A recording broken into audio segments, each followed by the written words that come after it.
হরি ওম। হরি ওম।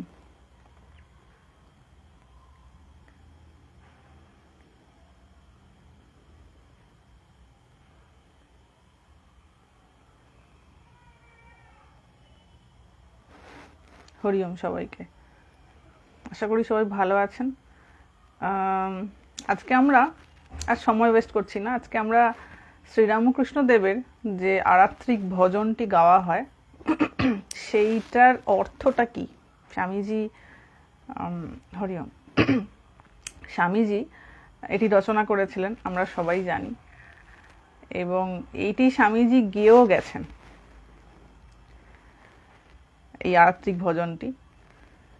হরি ওম। তো আজকে এর অর্থটা আমরা আলোচনা করব।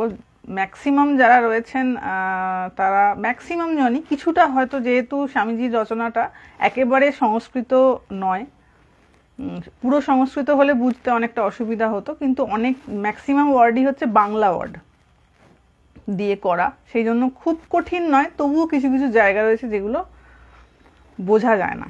তো আজকে সেই জায়গাটা নিয়ে এগুলো নিয়ে আলোচনা করব। শুধু আজকে আরাত্রিক ভজনটা মানেটা নিয়ে আলোচনা করব। হ্যাঁ, তো প্রথমে বলে দিই, এই যে আরাত্রিক ভজন, এদিকে আরাত্রিক কেন বলা হয়? আরাত্রিক কথাটির মানে হচ্ছে আরতি, মানে আরতি করার সময় যে ভজন গাওয়া হয় সেটাকে আরাত্রিক ভজন বলা হয়। ইট ইজ রিলেটেড টু আরতি। আরাত্রিক মানেটা হচ্ছে আরতি। তো সব থেকে প্রথম যে দুটি লাইন স্বামীজি রচনা করেছিলেন সেইটি আগে বলা হোক। Sound clear? Okay, thank you. যদি কারোর কাছে থাকে আরতির বইটা, একটু নিয়ে বসবেন, কারণ একটু সাথে থাকলে, হাতের কাছে থাকলে একটু অসুবিধা হবে না, সুবিধা হবে। দেখে পড়তে বেশ সুবিধা হয়। তো হরি ওম। তো প্রথমে হচ্ছে, প্রথম যে কথাটি এখানে দেওয়া রয়েছে সেটি হচ্ছে খণ্ডন ভব বন্ধন। তো খণ্ডন ভব বন্ধন, ভব মানে আমরা জানি সংসার, আর বন্ধন মানে বোঝা যাচ্ছে বাঁধন, যে জিনিসগুলোতে আমরা আটকে থাকি। তো খণ্ডন ভব বন্ধন বলতে স্বামীজি অ্যাকচুয়ালি এখানে প্রার্থনা করছেন এই কথাটির মধ্যে দিয়ে, যে হে প্রভু, মানে শ্রীরামকৃষ্ণ দেবের কাছে প্রার্থনা জানানো হচ্ছে যে তুমি খণ্ডন অর্থাৎ খণ্ডন করো, ভেঙে ফেলো বা নাশ করো, দূর করে দাও। কি দূর করে দাও না? ভব বন্ধন, মানে আমাদের এই যে সাংসারিক বন্ধন রয়েছে এইটাকে তুমি নাশ করো। এবার সাংসারিক বন্ধন কেমন সেই ব্যাপার নিয়ে আমাদের আগেও একাধিকবার আলোচনা হয়েছে। সাংসারিক বন্ধনটা কেমন জিনিস, বা সংসার কাকে বলে, সাংসারিকতাটা কেমন জিনিস, এগুলো আমাদের একাধিকবার আলোচনা হয়েছে। আমরা চলে আসি লাইনটাতে। খণ্ডন ভব বন্ধন জগবন্দন। জগবন্দন, এইটার অর্থ হচ্ছে যে সমগ্র জগৎ তার বন্দন, মানে বন্দনা করে, অর্থাৎ তার পূজা করে। মানে এখন আগে যেমন ঠাকুরের পপুলারিটি তো অতটা ছিল না, অতটা ঠাকুরকে কেউ চিনতো না। যখন ঠাকুর শরীর নিয়ে এসেছিলেন তখন তাকে কেউ চিনতো না, কেউ চিনতো না বলবো না, এত পপুলারিটি ছিল না, এত পরিচিতি ছিল না। স্বামীজি রামকৃষ্ণ মঠ মিশন প্রতিষ্ঠা করার পর তার যে পরিচিতি এসেছে, মানে তাকে মানুষ যেভাবে জানতে পেরেছে, চিনতে পেরেছে, লেখা পড়তে পেরেছে, সেটা তো আগে ছিল না। তো শ্রীরামকৃষ্ণদেব হচ্ছেন এমন একটা ব্যক্তিত্ব যাকে কিন্তু সমগ্র জগৎ বন্দনা করে, তাই বলছেন জগবন্দন। ক্লিয়ার? নেক্সট কথাটি বলছেন নিরঞ্জন।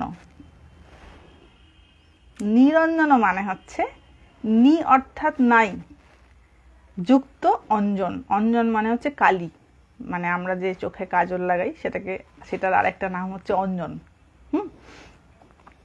তো নিরঞ্জন, অনেকের নাম আছে নিরঞ্জন। তো নিরঞ্জন মানে হচ্ছে যার মনের মধ্যে কোনো কালিমা নাই। এখানে কালিমা বলতে কিন্তু এই যে সংসার মোহের কথা বলা হয়েছে, আসক্তির কথা বলা হয়েছে, কামিনী কাঞ্চনের কথা বলা হচ্ছে। নিরঞ্জন মানে কিন্তু অরিজিনালি ঠাকুরকে এইভাবে বলা হচ্ছে যে তিনি নিরঞ্জন, মানে তার মধ্যে কিন্তু কোনো কামিনী কাঞ্চনের লেশ মাত্র নাই। কামিনী কাঞ্চন রূপ যে কালিমা, এর কিন্তু লেশ মাত্র তার মধ্যে নাই। তাই স্বামীজি তাকে বলছেন নিরঞ্জন। তারপরে যে টার্মটি ইউজ করছেন নররূপধর। আগে পার্ট পার্ট করে বলে নি, তারপর পুরো লাইনটা বলবো। হ্যাঁ, নররূপধর, পরিষ্কার বোঝা যাচ্ছে নররূপধর মানেটা কি, মানে নররূপ ধরে এসেছেন যিনি। কারণ তার মধ্যে তো ঈশ্বরের বিশেষ প্রকাশ ছিল, যেন ভগবানই বিশেষ রূপ ধরে অবতীর্ণ হয়েছেন। এবার কি বলুন তো, অনেকে না এই অবতার জিনিসটা কেমন, বা এই মহাপুরুষ জিনিসটা কেমন, সিদ্ধ পুরুষ কাকে বলে, এই ব্যাপারটা সম্পর্কে অবগত না থাকার জন্য এই দ্বন্দ্ব তৈরি হয়ে যায় যে এই তো এটা তো বলা নেই শাস্ত্রে, এই দশম অবতারের মধ্যে তো এনারা নেই, সুতরাং ইনি কি করে অবতার। এই কনফিউশনটা বা কনফ্লিক্টটা তখনই তৈরি হয় যখন মানুষের কোনো ধারণা নেই অ্যাকচুয়ালি ভগবান কেমন করে মনুষ্য রূপ ধরে আসেন। এই কনসেপ্টটা ক্লিয়ার না থাকার জন্যই কিন্তু এত দ্বন্দ্ব। যে দিন যে মুহূর্তে এই ধারণাটা কারোর পরিষ্কার হয়ে যাবে না, যে এই অনন্ত শক্তির আধার শ্রী ভগবান বা ঈশ্বর বা ব্রহ্ম ঠিক কিভাবে এই মনুষ্য শরীরে বিশেষভাবে অবতীর্ণ হন, সেদিন কিন্তু আর কোনো কনফিউশন থাকবে না, কোনো কিছু নিয়ে কোনো কনফিউশন থাকবে না। ঝগড়াঝাঁটির জায়গাটা তৈরি হয় অজ্ঞানতা নিয়ে। সুতরাং আমাদের যেটা করতে হবে, যে আমরা তো জানি না কোনটা কি, তাই বিশ্বাস রাখতে হবে। মহাপুরুষরা যেটি বলে গেছেন সেটার উপর আমাদের বিশ্বাস রাখতে হবে। তারপর ধীরে ধীরে ধীরে ধীরে সাধন ভজন করতে করতে তিনি যদি কৃপা করে বোঝান, তারা নিশ্চয়ই বোঝা হবে একদিন। তো নররূপধর, তিনি এই নররূপ ধরে অবতীর্ণ হয়েছিলেন। তারপরে বলছেন যে বন্দি তোমায়, একদম ফার্স্ট লাইনের শেষের দুটো কথা হচ্ছে বন্দি তোমায়। বন্দি মানে হচ্ছে বন্দনা করি বা পূজা করি। তো এই রূপ ঠাকুরের উনি যে এখানে অ্যাডজেক্টিভসগুলো দিয়েছেন বা বিশেষণগুলো দিয়েছেন, সেগুলো প্রথম দুটো লাইনে এই রকম, যে তিনি যদি কৃপা করেন তাহলে কিন্তু তিনি এই সংসার বন্ধনকে খণ্ডন করে দিতে পারেন। এইরূপ স্বামীজির উপলব্ধি হয়েছিল। অ্যাকচুয়ালি যেহেতু এটা তার রচনা করা, তিনি যেভাবে উপলব্ধি করেছিলেন ঠাকুরকে, সেই কথাগুলোই কিন্তু এখানে দেওয়া রয়েছে। এবং আমাদের পরম সৌভাগ্য যে এইগুলো আমরা মানে এত বছর আগেকার লেখা, এগুলো আমরা এখন পড়ার সুযোগ পাচ্ছি। স্বামীজি যে কথা বলে গেছেন, লিখে গেছেন, সেগুলো আমরাও উচ্চারণ করতে পারছি সেই কথা। যেমন ঠিক শ্রীমদ্ ভগবদ্গীতায় যেমন শ্রী ভগবান যে যে কথাগুলো বলে গেছেন, যে যে কথাগুলো আমাদের জন্য রেখে গেছেন, মানে অর্জুনকে উপদেশ হিসেবে যেসব কথা বলে গেছেন, আমাদের পরম সৌভাগ্য যে আমরা সেই কথাগুলো একইভাবে নিজেদের মুখ থেকে উচ্চারণ করতে পারছি। বুঝি আর চাই না বুঝি, ভগবানের বলে যাওয়া কথা আমরা উচ্চারণ করতে পারছি। এ কি কম সৌভাগ্যের কথা?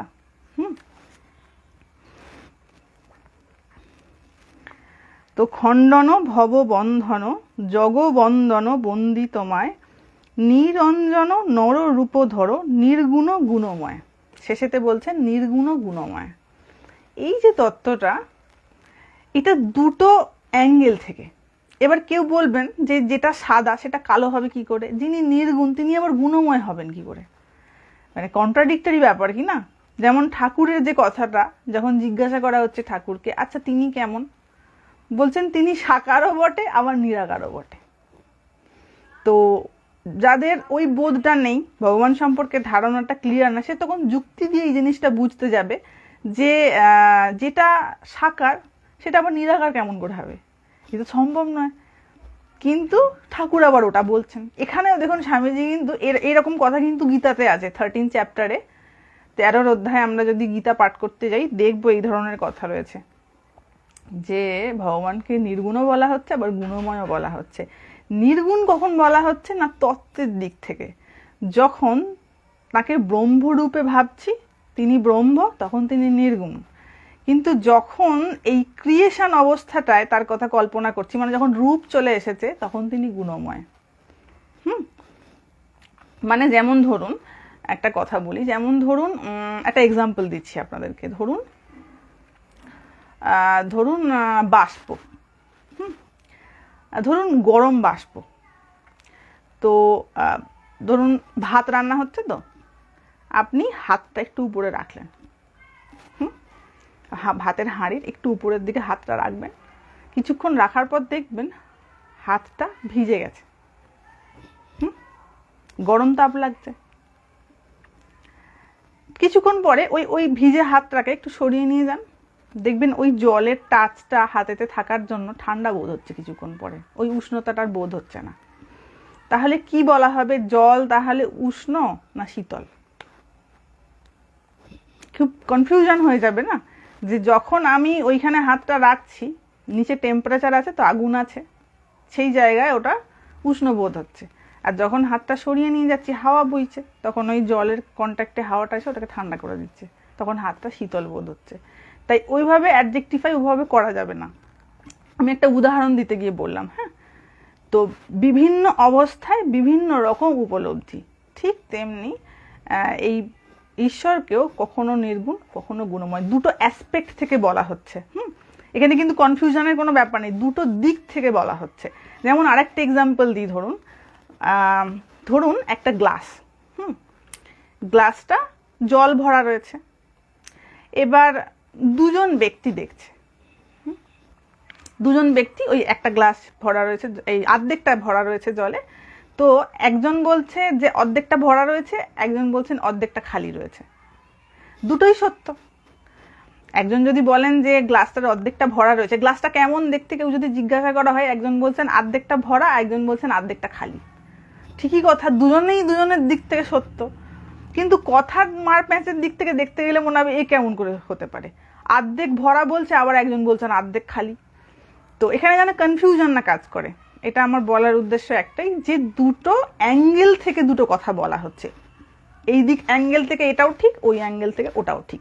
এইটাই কিন্তু এই সৃষ্টি রহস্যের মেন ফ্যাক্টর। মানে এই যে ধরুন আলাদা আলাদা এই যে বিভেদের রাস্তা বা আলাদা আলাদা অবতার পুরুষ, এই যে আলাদা আলাদা মতামত তৈরি হয়েছে বিভিন্ন ধর্ম নিয়ে, এর মেন জায়গাটাই হচ্ছে এক একজন এক এক রকম দৃষ্টিভঙ্গি থেকে সত্যটাকে উপলব্ধি করেছে, সেইভাবে সত্য প্রচারিত হয়েছে এবং সেইভাবে মতের সৃষ্টি হয়েছে, কিন্তু জিনিসটা একই, এক একটা অ্যাসপেক্ট থেকে দেখা হয়েছে, সেই জন্য এক এক রকমভাবে তার ব্যাখ্যা হয়েছে। বাস্তবিকভাবে কিন্তু এটার কোনো ভেদ নেই, আমরা যেভাবে দেখছি আমরা সেইভাবে সেটাকে বর্ণনা করছি, তাই নয় কি? ঠাকুর বলতেন না যে ন্যাবা হয়ে গেলে সব হলুদ দেখে, তো তার মানে তো যে সব হলুদ হয়ে গেছে এমন না, সে ওভাবে দেখছে, তো যার যেমন দৃষ্টিভঙ্গি সে ওইভাবে দেখেছে, সে ওইভাবে ব্যাখ্যা করেছে। এবার হয় কি, তাদের যে চেলাচেলিরা রয়েছে, তাদের যে ফলোয়ার্স রয়েছে, তারা একে অপরের সঙ্গে ঝগড়া করতে শুরু করে দেয় যে আমি যার ফলোয়ার তিনি এমন বলে গেছেন, সুতরাং এইটা শ্রেষ্ঠ। আবার আরেকজন বলবেন আমি যার ফলোয়ার তিনি এইটা বলে গেছেন, সুতরাং ওইটা শ্রেষ্ঠ। তো শ্রেষ্ঠত্ব প্রমাণ করতে গিয়ে ঝগড়াঝাঁটি করে মরে। ভালোভাবে কেউ যদি অনুধ্যান করতে যায় দেখবে যে এনারা দুজনেই সত্য, কিন্তু আংশিক দিক থেকে। যে সম্পূর্ণ সত্যটা বুঝে গেছে সে কখনো ঝগড়াঝাঁটির মধ্যে যাবে না, সে বুঝবে যে হ্যাঁ ও যেটা বোঝেছে ওটা সে তার আধার অনুযায়ী বুঝেছে, সাধন ভজন করলে ও আরো এগোবে, সে আর ঝগড়াঝাঁটিতে জড়াবে না। তো এই নিরঞ্জন নররূপ ধরো বলতে এই নির্গুণ গুণময় বলতে গিয়ে এই কথাটা বলা হলো যে পারস্পরিক এটা যেন আলাদা বোধ হচ্ছে। এই জানলাটা খোলা আছে, আজকে আওয়াজ হচ্ছে, ছানাপোনারা সব যাচ্ছে, পুচকে পাচকা বাচ্চারা। নির্গুণ গুণময়, আশা করি এটা ক্লিয়ার। তাকে এইভাবে স্বামীজি অ্যাড্রেস করছেন ঠাকুরকে। তারপরের স্ট্যান্জাতে আসা যাক, সেখানে বলছেন যে মোচন যে কথাটি, সেটি এসেছে মুচ ধাতু থেকে, ময় হস্য চয় হসন্ত। মুচ ধাতু মানে হচ্ছে মুক্ত করা, মুক্ত করে দেওয়া। কি মুক্ত করেন? অঘদূষণ। অঘদূষণ, অঘ মানে হচ্ছে পাপ। এখানে পাপ বলতে আমরা তো পাপের মানেটা বুঝি না, স্বামীজি বলে গেছেন যে এই দুর্বলতাই হচ্ছে পাপ, দুর্বলতা থেকে পাপের তৈরি হয়, পাপ সৃষ্টি হয়, এই দুর্বলতা অজ্ঞানতা এগুলো হচ্ছে পাপ। তো এই যে অজ্ঞানতা অ্যাকচুয়ালি তিনি এইটা দূর করেন। মোচন অঘদূষণ, দূষণ পাপকে বলা হচ্ছে দূষণ, পলিউশন। স্বাভাবিক, পলিউশন যদি বেশি হয়ে যায় তখন তো মানুষ আর বাঁচতে পারে না, মানুষের তখন বাঁচা মুশকিল হয়ে যায়। সব ধরনের পলিউশন, সেটা এয়ার পলিউশন হোক বা অন্য ধরনের পলিউশন হোক, যদি পলিউশন হয়ে যায় আর বাঁচতে পারবে না, মরে যাবে। ঠিক তেমনি মনের মধ্যে যদি এই এই দুর্বলতা অত্যন্ত পরিমাণে বেড়ে যায় বা এই অজ্ঞানতা বেশি বেশি থাকে, তখন কিন্তু সেটাও আমাদের ওই দুর্গতির দিকে নিয়ে যায়। ওটাকেই মৃত্যু বলা হয়। ধরুন মানুষ তো একবার শরীর যাবে, মরবে তো সে একবার, কিন্তু তার আগে তাকে সহস্রবার মরতে হয়। কেন না মানসিক কষ্টে, যতটা না শারীরিক কষ্টে তাকে মরতে হয়, তার থেকে বেশি শারীরিক কষ্ট তো একদম যারা রোগ জ্বালা নেই, যাদের মোটামুটি সুস্থ শরীর, তাদের তো মানসিক কষ্টটাই বেশি বিভিন্নভাবে। তো ওটাও কিন্তু মৃত্যুরই সমতুল্য, কারণ বাঁচার ইচ্ছাকে নষ্ট করে দেয় না। যে জিনিস বাঁচার ইচ্ছাকে নষ্ট করে দেয় সেই অবস্থাটা মৃত্যুরই সমতুল্য। তো এই রূপ মানে এই অজ্ঞানতার রূপ পাপ থেকে তিনি মুক্ত করেন। অঘদূষণ, মোচন অঘদূষণ, মানে এই পাপ রূপ দূষণকে, এই অজ্ঞানতা রূপ দূষণকে তিনি মোচন করেন, মুক্ত করে দেন তাকে।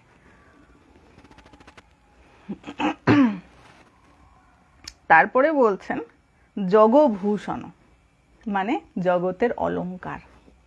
যেখানে চারিদিকে মানুষ হিংসা, হানাহানি, ঝগড়াঝাঁটি, অশান্তি করতে ব্যস্ত, সেইখানে এইরূপ একটি মানে মনুষ্য শরীরে তিনি অবতীর্ণ হয়েছিলেন, যেখানে কেবলমাত্র শান্তির বাণী ছড়িয়ে গেছেন এবং বলে গেছেন যে ওরে সব পথ দিয়ে তাকে পাওয়া যায়, যে কোনো পথ দিয়ে তাকে পাওয়া যায়, তুমি একটি ধরে এগোও না। উনি কোনো ওই ধরনের তো রাস্তা বলে দিয়ে যায়নি, আমি যেইটা বলছি ওইটাই খালি সত্যি আর বাকি সব যে যা বলছে সব ভুল। তিনি শুধু এটা মানে সব পথ দিয়ে তাকে পাওয়া যায় এটা শুধু তিনি বলেছেন তা না, ওটা করে দেখিয়েছেন। নিজে ওই রকমভাবে সাধন ভজন করে, এক্সপিরিয়েন্স করে, প্র্যাকটিক্যাল করে তারপর উনি ভক্তদের বলছেন যারা তার কাছে এসেছে যে বাবা তাকে সব রাস্তা দিয়ে পাওয়া যায়, তুমি যে কোনো একটা ধরো, তুমি যদি আন্তরিক হও তিনি ঠিক রাস্তা ধরিয়ে দেবেন, ঠিক তোমাকে দেখিয়ে দেবেন যে তোমাকে কোন কোন পথে যেতে হবে। তোমার জীবনে সেরকম গাইডও তুমি পেয়ে যাবে যে তোমাকে প্রপারলি বলে দেবে যে তুমি এমন এমন করে চলো। তো এইরূপ ব্যক্তি কিন্তু জগভূষণ, মানে জগতের অলংকার। যেখানেতে সবাই নিজের স্বার্থ নিয়ে ব্যস্ত, কেবলমাত্র নিজের শখ আহ্লাদ পূরণে ব্যস্ত, সেখানেতে এইরূপ একটি মানুষ এসে ত্যাগের ভাষা শিখিয়ে গেছেন, যেখানে প্রকৃত শান্তি। কারণ সাধারণে যেদিকে ধাইছে সেদিকে তো শান্তি নাই, ঠিক ওটা শান্তির বিপরীত রাস্তা। মানে ঠিক যে রাস্তায় যেতে হবে, মানে যে রাস্তা দিয়ে গেলে আমি পাবো সেদিকে যাই না, তার উল্টো দিকে হাঁটি আর মনে করি ওই দিকে যাচ্ছি। এই ভ্রমটা তিনি কাটিয়ে দিয়ে গেছেন, ওই জন্য তাকে জগতের ভূষণ বলা হচ্ছে, জগতের অলংকার, যাতে জগৎ শোভা পায়। অলংকার এমন একটি জিনিস যেটা পড়লে সেই ব্যক্তিকে আরো সুন্দর দেখায়, তার সৌন্দর্য আরো বেড়ে যায়।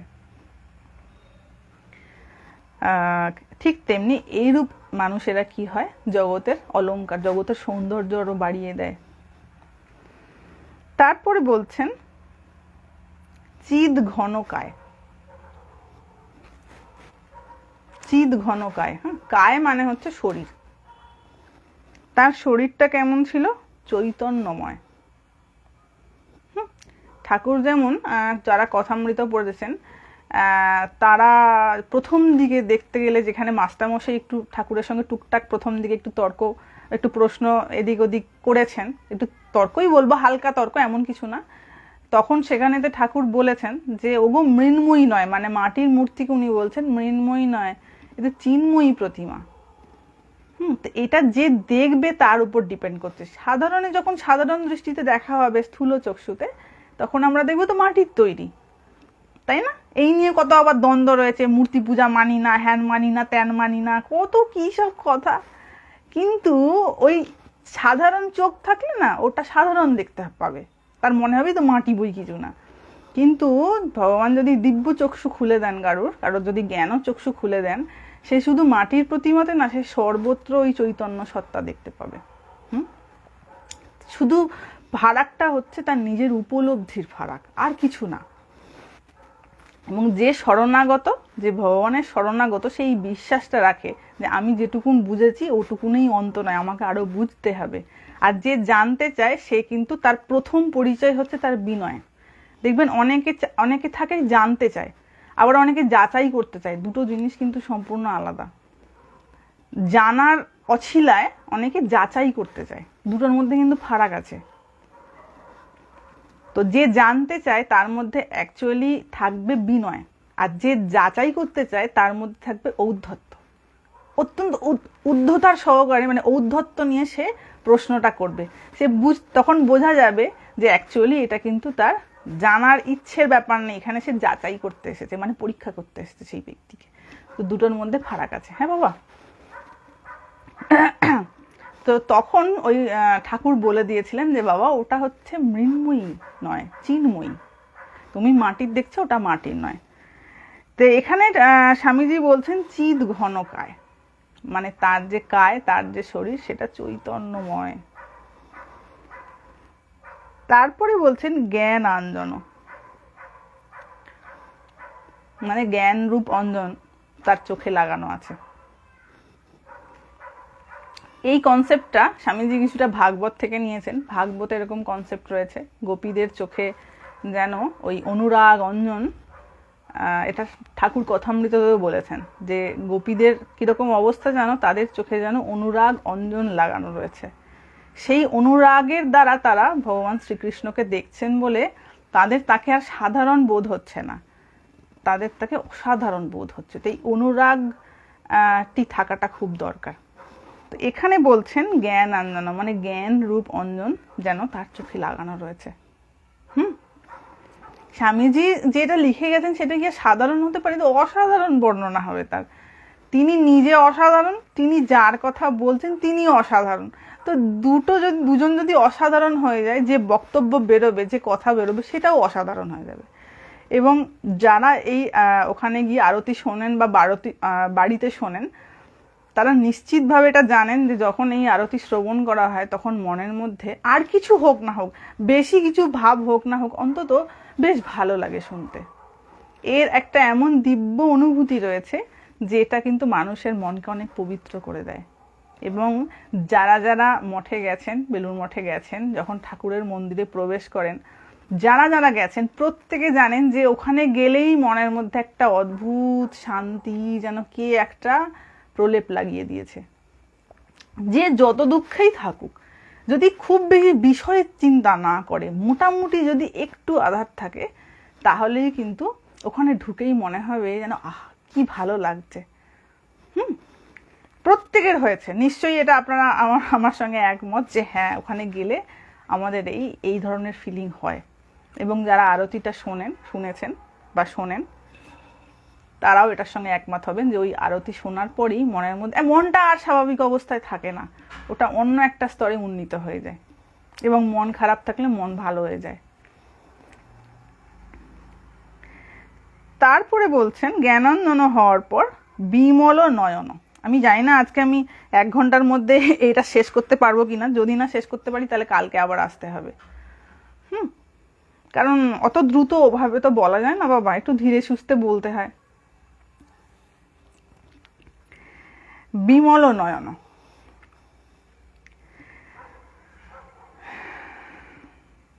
বিমল মল মানে হচ্ছে পাপ যেটাকে বলে, বা অজ্ঞানতা এখানে বলবো। বিমল মানে হচ্ছে অজ্ঞানতা শূন্য। তো বিমল নয়ন মানে হচ্ছে যার নয়ন হচ্ছে সমস্ত মলিনতা থেকে মুক্ত।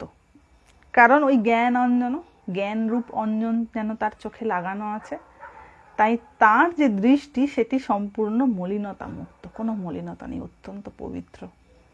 কারণ ওই দেখেই ভাব হয়ে যেত না, যখন ওই ঠাকুর যখন কারোর দিকে এমন করে দেখতেন, ও দেখেই তার মনের মধ্যে ভগবত ভাবের সঞ্চার হয়ে যেত। এটা তো সাধারণের পক্ষে সম্ভব নয়।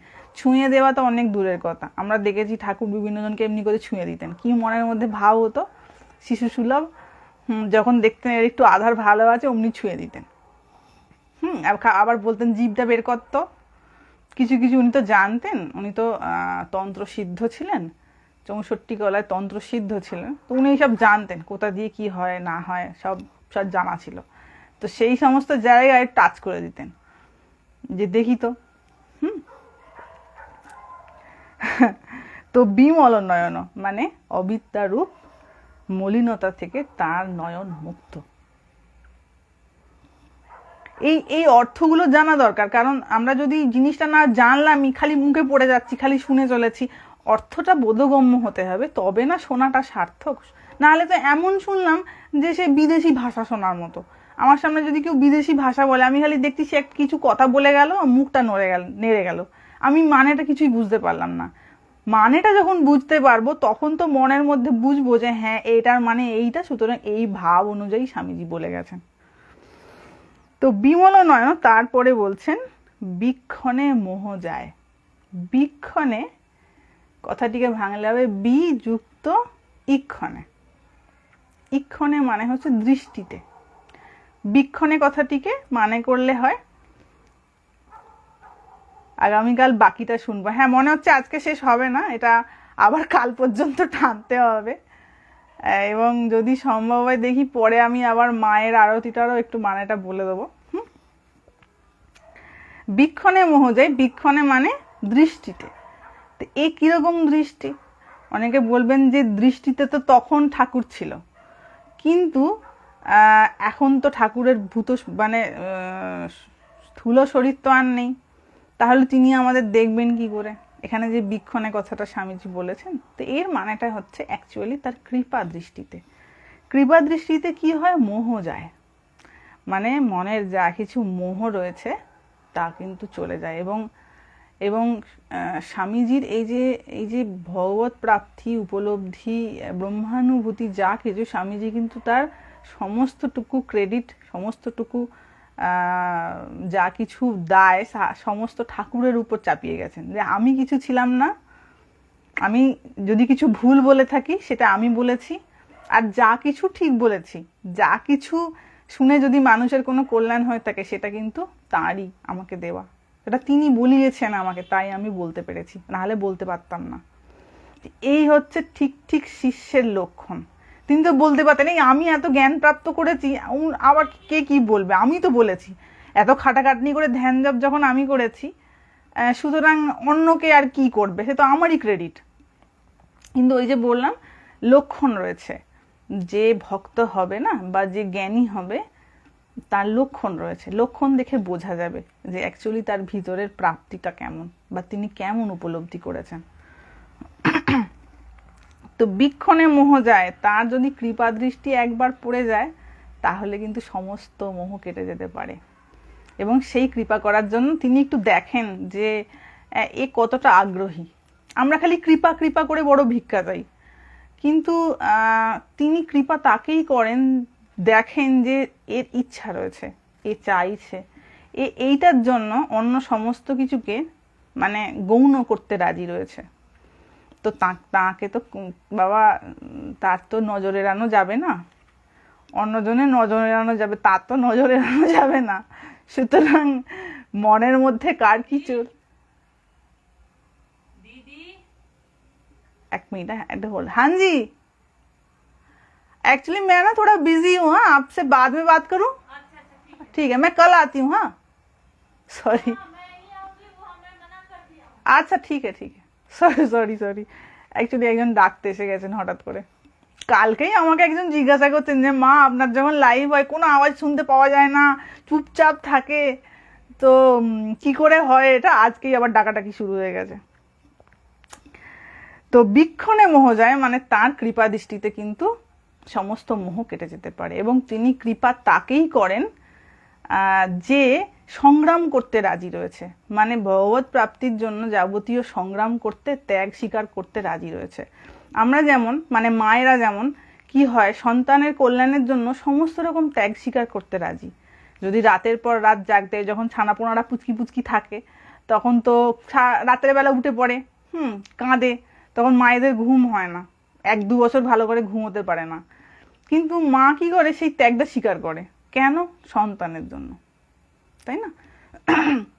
বা আরো অন্যান্য ক্ষেত্রে যখন বড় হয়ে যায়, তখন হয় ছোটবেলায় হয়তো মায়ের ত্যাগটা একরকম থাকে, বাবা মার ত্যাগটা একরকম থাকে, কিন্তু যখন বড় হয়ে যায় তখন অন্যরকম ভাবেও ত্যাগ স্বীকার করতে হয়। কেন না সন্তানের জন্য, সন্তানের ভালোর জন্য অন্য সমস্ত বিষয়কে একটু গৌণ করে তাকে মেন অ্যাটেনশন দেওয়া হয়। এখানেও কিন্তু তাই, এক ঈশ্বরের জন্য অন্য সমস্ত বিষয়কে একটু গৌণ করে যদি তাকে প্রাপ্তির জন্য যখন কেউ সংগ্রাম করে, ভগবান কিন্তু তাকে কৃপা করেন, এবং তিনি এটাই দেখেন যে সে কতটা আমাকে চাইছে, আমার প্রতি আগ্রহী কতটা, আমি তার কাছে কতটা ইম্পর্ট্যান্ট। এমন নয় তো যে সে সবই করছে, আমাকে আর বলার সময় পাচ্ছে না, আমার আর নাম করার সময় পাচ্ছে না, তো তখন তিনি না, এর এখনো ভোগ বাকি রয়েছে। যখনই আমি দেখি যে অনেকে বলে না জব করার সময় পাই না, বা এত কাজ সংসারে কি করে সময় পাবো, হয়ে ওঠে না, তখনই আমি বুঝি এখনো ভোগান্তি বাকি রয়েছে সেই ব্যক্তির। তিনি করবেন, ভগবানেরই নাম করবেন, নাহলে তো মুক্তি হবে না, ভগবানেরই নাম করবেন, হয়তো আরো কিছু জন্ম তার ভোগান্তি রয়েছে, আরো কিছু জন্ম তাকে ভুগতে হবে, তবে সে ওই জায়গাটায় আসবে, এখনো বাকি আছে তার কিছু ধাক্কা ধুক্কি খাওয়া। তাই তিনি তখন কিন্তু কৃপা করবেন যখন কেউ সব কিছু ছেড়ে, ঠাকুর বলছেন না যে দেখো যতক্ষণ ওই বাচ্চা ছেলে খেলনা নিয়ে খেলে ততক্ষণ পর্যন্ত মা আসে না, যেই সমস্ত খেলনা ফেলনা ছুঁড়ে দিয়ে মা মা করে চিৎকার করবে, যে আর খেলনাতেও তখন মন ভরছে না, তখন ওই ঠাকুর কথামৃততে বলছেন যে যদি কোনো অপরিচিত ব্যক্তি হয়তো এসে বলল চ তোকে মায়ের কাছে নিয়ে যাব, তো ওই পুচকে বাচ্চাটা কি হয়, ওরই কোলে উঠে পড়বে। মানে তখন তার মায়ের কাছে যাওয়ার এমন ব্যাকুলতা, তখন খেলনাতেও মন ভরছে না, কোনো কিছুতে মন ভরছে না, অপরিচিত কোনো ব্যক্তি যদি এসে বলে তোকে মায়ের কাছে নিয়ে যাবো, ওরই কোলে উঠে পড়বে, এমন মায়ের জন্য ব্যাকুলতা হয়েছে, আর কোনো কিছু দিয়ে সে ভুলবে না। তখন ভগবত কৃপা হয়। কারোর যদি এমন মনের অবস্থা হয় যে কোনো কিছু দিয়ে সে ভুলতে আর রাজি নয়, কেবল ওটাই তার চাই। বাচ্চারা অনেক সময় জেদ করেন আমার লাল খেলনাটা চাই, মানে ওই লালটাই চাই, আমি নীলটাও নেব না, হলুদও নেব না। তো ভক্তের যখন এমন অবস্থা হয় যে আমার ওইটাই চাই, আমি অন্য কোনো কিছুতে আর সন্তুষ্ট হব না, তখন ভগবত কৃপা হয়। তো এইটি এখানে বলছেন বিক্ষণে মোহ যায়, তার কৃপা দৃষ্টি যদি একবার পড়ে যায় বাবু, মোহ ফোহ কোথাও চলে যাবে, খুঁজে পাওয়া যাবে না মোহকে আর। যে মোহকে দূর করার জন্য আমাদের এত প্রচেষ্টা সংগ্রাম, তার যদি একবার কৃপা হয়ে যায় না, সব মোহ কোথায় ভ্যানিশ হয়ে যায়। সাউন্ড আসতে হয়ে গেল, ওই না তো আমি তো ঠিক করেই বলছি।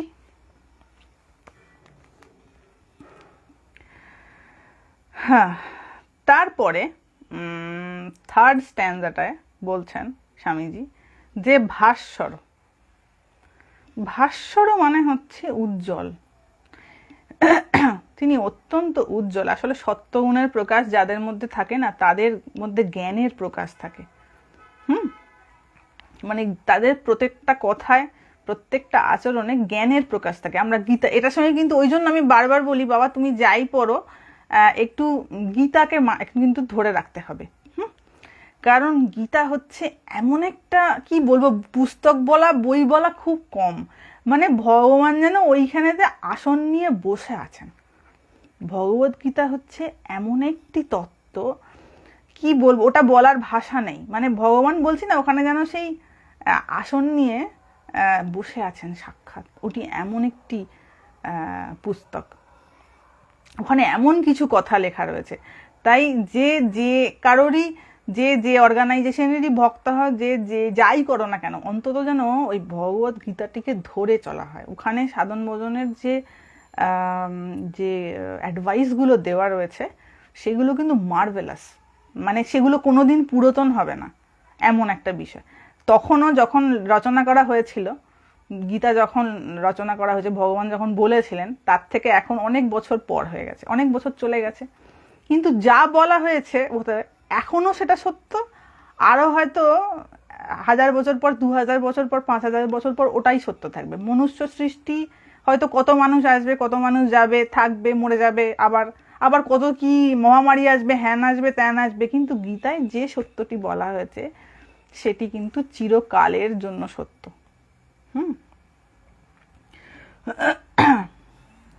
তো ওই জন্য বলছেন উজ্জ্বল, তার মধ্যে জ্ঞানের অত্যন্ত প্রকাশ রয়েছে, সেই জন্য তিনি উজ্জ্বল। ভাব সাগর, ভাস্বর ভাবসাগর, ভাবসাগর মানে বোঝাই যাচ্ছে ভাবের সাগর, অনন্ত ভাব, তার ভাব বোঝা মুশকিল, অনন্ত ভাব, সেই জন্য ভাবসাগর। এই জন্য তিনি সবার ভাব বোঝেন, যিনি অনন্ত ভাবের মালিক তিনি সবার কার কেমন ভাব ঠিক বুঝতে পারতেন। যখনই দেখতেন যে কেউ বিষয় আলোচনা করছে তখন তাকে বলতেন এই তোমরা একটু বাগান বাড়ি দেখে এসো, তোমরা একটু বাগান দেখে এসো, একটু বিল্ডিং দেখে এসো মন্দিরের। কেন বলতেন না? তিনি বুঝে যেতেন যে এর ভাব ঠিক ভগবত কথা শোনার জন্য এ আসেনি, এ কেবল বিষয়জনিত নিজের যে কমপ্লেন্সগুলো রয়েছে বলতে এসেছে, আমার নিজের জীবনের না পাওয়াগুলো বলতে এসেছে, নিজের জীবনের কষ্টগুলো বলতে এসেছে, তো ভগবত কথা শোনার এর আগ্রহ নাই। তো ঠাকুর কিন্তু বুঝতে পেরে যেতেন যে এর কি ভাব। আবার যখন হয়তো কোনো ভক্ত, এই ছোকরা, যখন এইসব ছোকরা ছেলেপুলেরা আসতো ঠাকুরের কাছে, তখন তাদের জন্য কি ব্যাকুলতা একবার দেখবে বলে। তো ভাবসাগর মানে অনন্ত ভাবের সমষ্টি তিনি, এমন কোনো ভাব নেই তার মধ্যে ছিল না। চির উন্মদ প্রেম ও পাথার, পাথার মানে এখানে দিয়েছে সাগর, প্রেমের সাগর, ভালোবাসার সাগর ছিলেন তিনি। আর চির উন্মদ মানে এখানে উন্মদ বলতে ধরুন যেমন ধরুন সমুদ্রে কি হয়, সব সময় ঢেউ উঠছে, তো বড় বড় ঢেউ উঠছে, সেই জন্য এখানে উন্মদ বলা হচ্ছে, সদা উন্মত্ত। প্রেমের পাথার মানে প্রেমের সাগর, কোনো কোনো জায়গায় প্রবাহও বলা হয়েছে, পাথার মানে এক জায়গায় সাগরও বলা হচ্ছে, আবার প্রবাহও বলা হচ্ছে, মানে তার প্রেমের কোনো অন্ত নাই। প্রেম ও পাথার। তো আমরা যদি কথামৃত পড়ি, মেনলি ঠাকুরের যে ডকুমেন্টারি সেটা তো কথামৃততেই পাওয়া যায়, আর কিছুটা লীলা প্রসঙ্গতে অনেকটা পাওয়া যায়। তো প্রথমে কথামৃতটা বেরিয়েছে, ওই জন্য কথামৃত যখন মাস্টারমশাই লিখেছিলেন, সব বিভিন্ন ডায়েরিতে লেখা ছিল, পরবর্তীকালে সেটা বই আকারে লেখা হয়। এবং যখন মাস্টারমশাই লিখতেন না কথামৃত, মাস্টারমশাইয়ের সম্পর্কে একটি বই আছে শ্রীম সমীপে বলে, কেউ পড়েছেন কিনা আমি জানি না, আমি পড়েছি শ্রীম সমীপে। অ্যাকচুয়ালি মাস্টারমশাইয়ের কাছে যারা তখন যেতেন, বিভিন্ন ব্রহ্মচারী বা অন্যান্য যারা যেতেন, তারা মাস্টারমশাইয়ের সঙ্গে কথা বলে তাদের যে অনুভূতি হয়েছে বা তিনি যেগুলো বলেছেন সেগুলো একটা সেগুলো সব জোট ডাউন করে একটা বই আকারে পাবলিশড হয়েছিল শ্রীম সমীপে। তো সেখানে শ্রী মহেন্দ্রনাথ গুপ্ত নিজের কিছু কথা বলছেন যে যখন আমি কথামৃত লিখছি না, তখন আমি লিখতে লিখতে অনেকক্ষণ ধরে ভেবেছি আগে, তারপরে সেটা লিখেছি।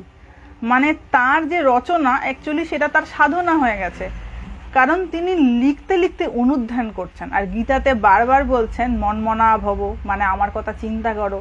তো তিনি লিখতে লিখতে ওই যে গভীরভাবে চিন্তা করেছেন বা অনুধ্যান করেছেন, ওটাই তার তপস্যায় কনভার্ট হয়ে গিয়েছিল। তো এই জন্য কথামৃত পড়তে আমাদের এত ভালো লাগে। ওতে কিন্তু মাস্টারমশাইয়ের নিজের সাধনা লুকিয়ে রয়েছে। কারণ ঠাকুরের কথা তো অনেকেই বলবে, আজও যদি কেউ ঠাকুরের কথা লিখতে যায়, কত বই বেরিয়েছে, আপনারা দেখবেন ঠাকুর সম্পর্কে অনেকে অনেক কথা লিখছে। এই মানে অনেকে অনেক রকমের মানে তাদের যেমন যেমন উপলব্ধি হয়েছে শ্রীরামকৃষ্ণদেবের বর্ণনা করতে গিয়ে অনেকে অনেক রকমভাবে লিখেছে, কিন্তু কথামৃতর যে ফ্লেভার, তার যে গভীরতা, এইটি কিন্তু অদ্বিতীয়। কেন কেন এই পুস্তকটি এত অদ্বিতীয় হলো? এক তো তিনি ঠাকুরের কৃপাপ্রাপ্ত, দ্বিতীয়ত হচ্ছে তিনি যখন লিখেছেন না ওটা, তিনি আর তখন স্থূল অবস্থায় ছিলেন না, তিনি তখন ঠাকুরের কাছে চলে গেছেন, মানে তিনি তখন ভাব রাজ্যে চলে গেছেন, তিনি আর তখন সাধারণ রাজ্যে নেই। আর যে যে অবস্থায় যেটি লেখে সেই অবস্থার একটি ছাপ তার মধ্যে থাকে, একটি বিশেষ একটা স্পর্শ থাকে, যেটা কিন্তু অন্য আরেকজন যদি কথামৃতকে যদি টুকলিও করে না, মানে লিখেও যদি নেয় না, কপি করে নেয় না, তাও ওই টেস্ট থাকবে না। ওই জন্য দেখবেন যখন ম্যাডাম, ধরুন কোনো টিচার, ধরুন একজন অরিজিনাল লিখেছে নিজের ব্রেন খাটিয়ে, আর একজন কপি করেছে, যে ম্যাডাম থাকে তিনি ঠিক বুঝতে পেরে যাবেন কোনটা অরিজিনাল আর কোনটা কপি করা, ঠিক বোঝা যায়। অরিজিনালিটির যে ফ্লেভার সেটা কিন্তু অরিজিনাল, কারণ তার মধ্যে তার নিজের সাধনা লুকিয়ে রয়েছে না। সেই সাধনাটা কেউ কি করে ধার করবে বাবা? শব্দটা ধার করতে পারে কেউ, কারুর থেকে শব্দ চুরি করতে পারে, কারোর লেখা চুরি করতে পারে, তার সাধনাটা তো চুরি করতে পারবে না। তো এই যে ফ্লেভারটা থাকে না, এই যে টেস্ট, ভালো লাগাটা, শুনে আনন্দ হওয়াটা, এটা কিন্তু সেই ব্যক্তির নিজস্ব সাধনার জন্য হয়, আদারওয়াইজ এটি সম্ভব নয়। স্বামীজির এই যে লেখা আমরা যেটি পড়ছি, এটি পড়েই আমাদের এত কেন ভালো লাগছে? কারণ স্বামীজি যখন এটি রচনা করেছেন তখন তিনি আর সাধারণ অবস্থায় ছিলেন না। তখন তিনি ঠাকুরের কথা চিন্তা করতে করতে ঠাকুরময় হয়ে গেছেন।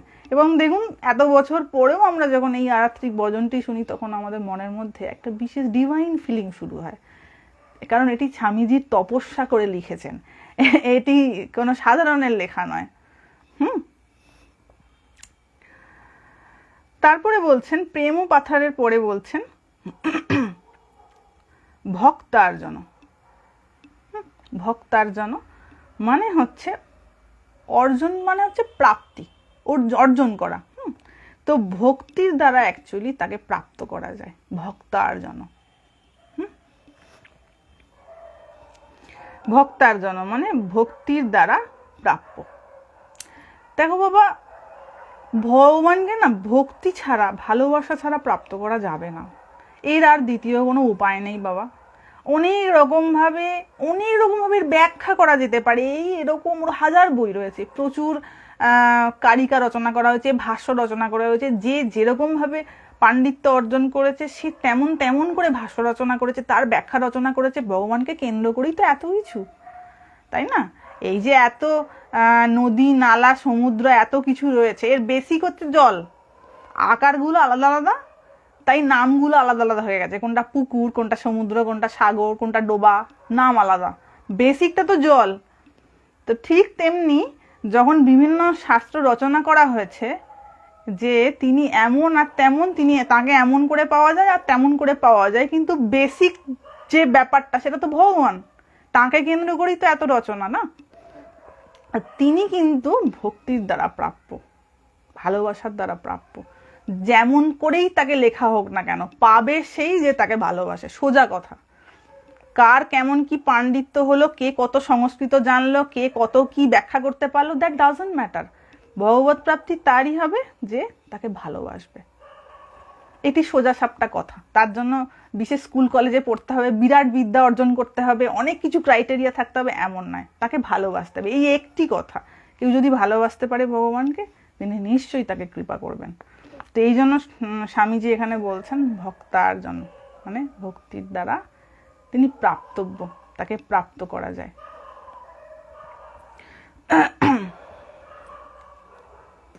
আরেকটি কথা দেখো বাবা, যদি কারোর ত্যাগ বৈরাগ্য না থাকে না, তখন না রচনা বড় ফিকে হয়ে যায়।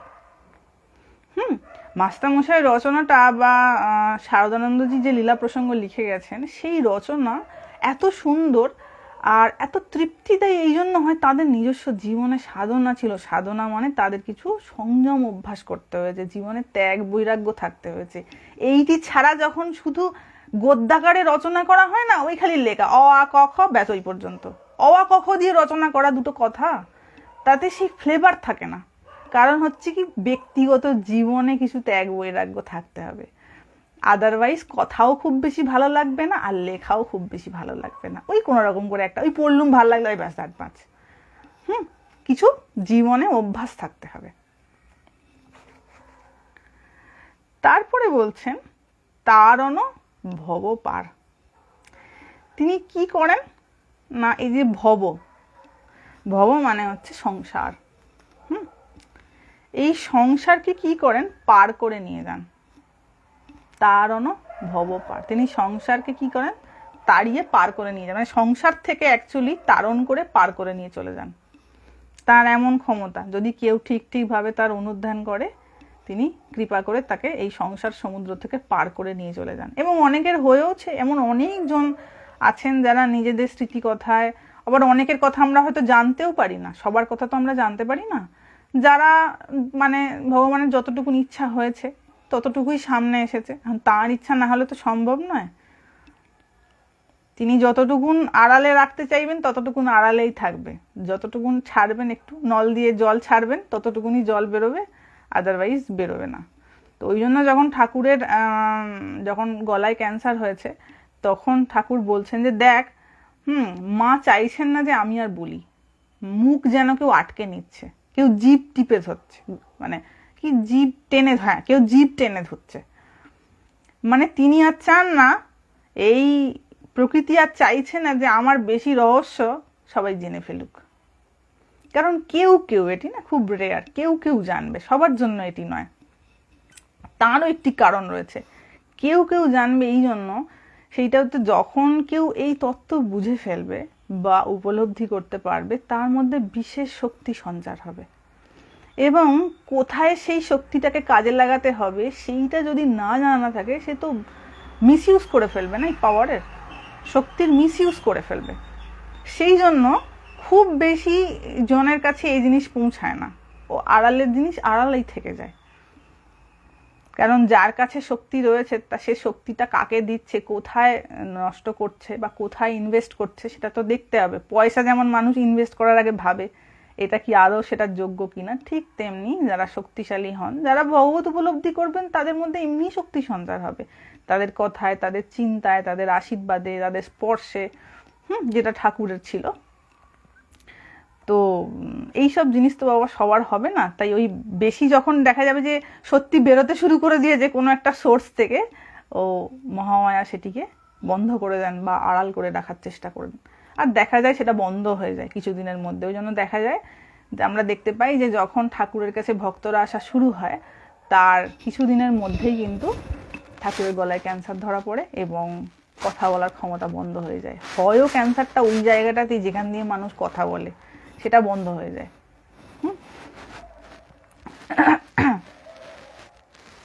তো মহামায়া তো বাবা সবকিছু বুঝতে দেবে না, সবকিছু জানতে দেবে না।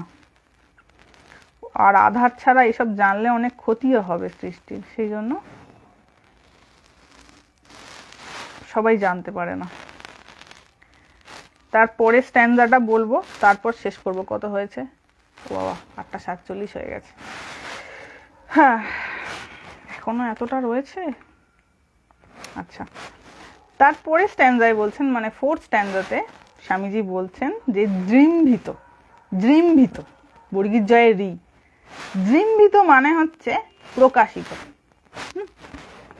এটা একটা সংস্কৃত শব্দ, দৃম্ভিত।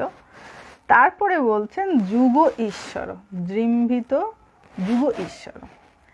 যুগ ঈশ্বরটা স্বামীজি এই জন্য বলেছেন যে দেখুন, ঠাকুর যে সময় এসেছেন তখন কিন্তু কলিকাল, তখন বিশেষ সাধন ভজন করার মানুষের ক্ষমতা নেই, এক অন্নগত প্রাণ, তার উপর ইন্দ্রিয়ের এমন প্রভাব যে পালানোর উপায় নাই, জন্মের পর থেকে ইন্দ্রিয়রা ছেঁকে ধরেছে, কোনো দিকে যাওয়ার উপায় নাই, এইরকম একটা পরিস্থিতি মানুষের। এখন তো আরো খারাপ, উনি তো এসেছিলেন আরো কত বছর আগে, অনেক বছর হয়ে গেল, 170-80 বছর আগে, অ্যারাউন্ড 170-80-190 বছর আগে, অ্যারাউন্ড, হ্যাঁ 190 বছর আগে।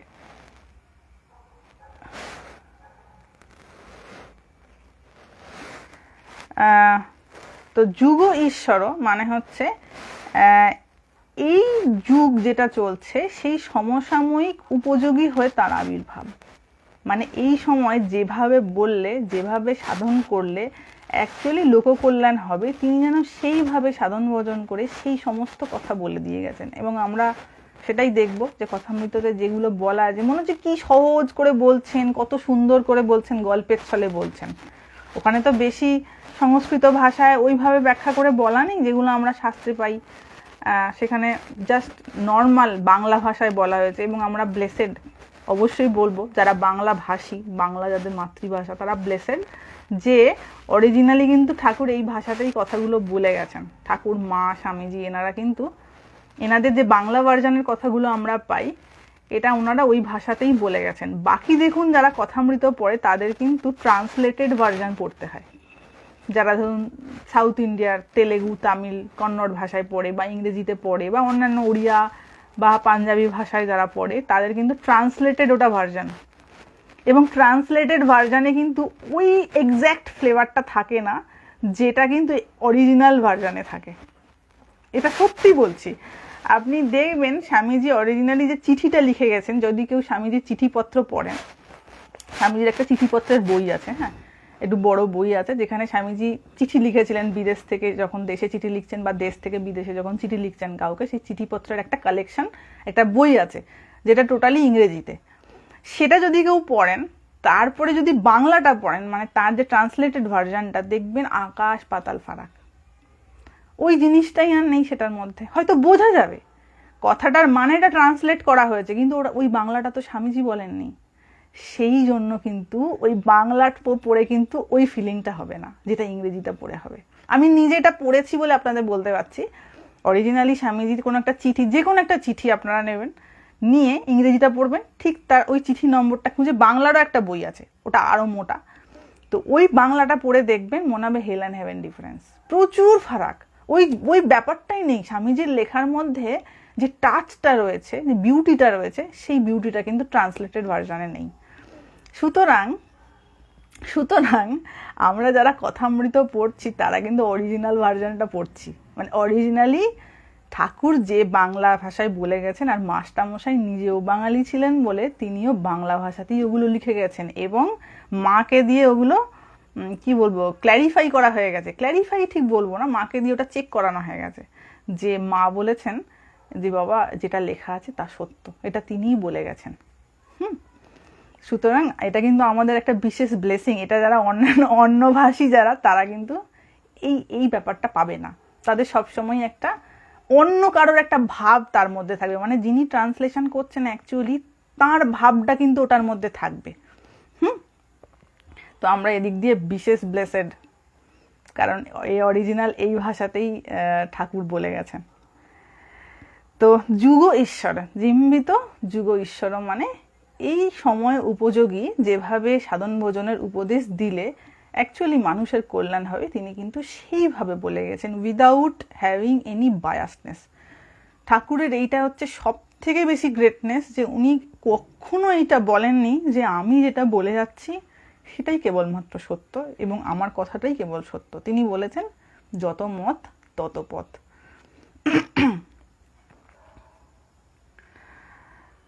তারপরে বলছেন জগদীশ্বর।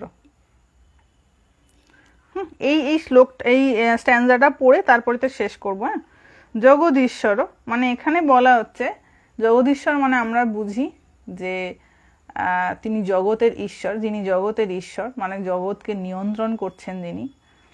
তো স্বামীজি যখন এটা লিখেছিলেন তখন তিনি তো আর স্বাভাবিক অবস্থায় ছিলেন না, তিনি এটাই দেখছেন যে যিনি জগৎকে কন্ট্রোল করছেন সেই ঈশ্বরই একটি বিশেষভাবে অবতীর্ণ হয়েছেন ওই শরীরে, মানে শ্রীরামকৃষ্ণ দেহে ঈশ্বরই বিশেষভাবে অবতীর্ণ হয়েছেন। তাই তিনি ঠাকুরকেই জগদীশ্বর বলে সম্বোধন করছেন।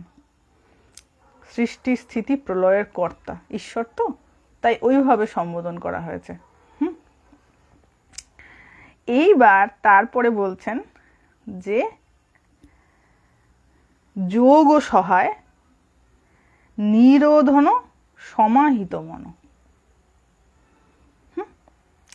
যোগ সহায় মানে বোঝা যাচ্ছে যে যোগের দ্বারা সবসময় যোগযুক্ত হওয়ার সহায়তায় কি হয়, নিরোধন, তার মন সবসময় নিরোধন মানে কন্ট্রোলড,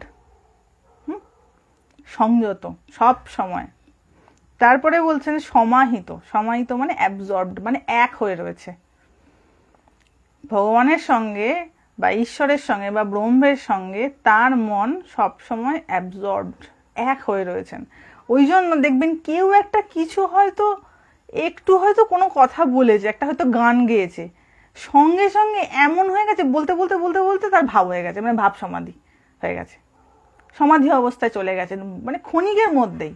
যেখানে ডাক্তার মানে তার যখন গলায় ক্যান্সার ধরা পড়েছে, ডাক্তার তাকে বারবার বলছেন আপনার জন্য কিন্তু ভাব ভালো না, আপনি কিন্তু ওরকম করবেন না, আপনার গলার ক্ষতি হবে।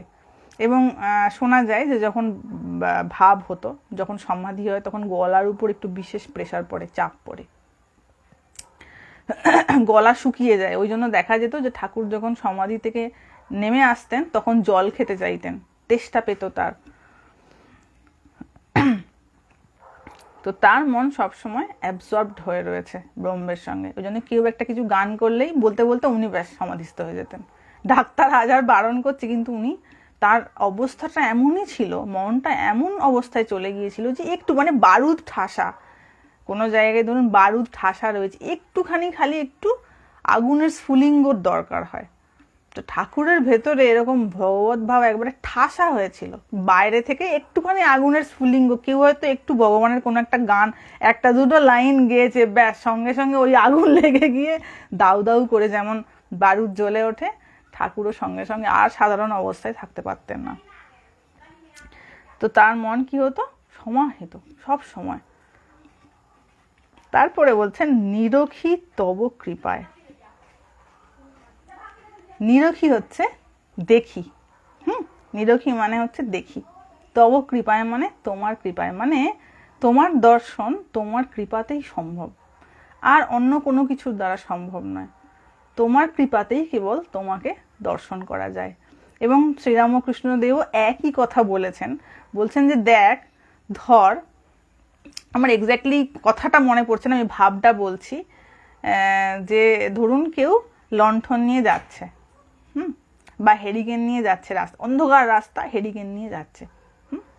তো দূর থেকে যখন কেউ আসবে সে তো দেখতে পাবে না মানুষটাকে, দেখতে তখনই পাবে যখন সেই ব্যক্তিটি সেই লণ্ঠনটি নিজের মুখের সামনে ধরবে, বা হেরিকেনটা যখন মুখের সামনে আসবে, আলোটা মুখের উপর পড়বে, তখনই তো সামনের ব্যক্তিটা সেই ব্যক্তিটাকে দেখতে পাবে।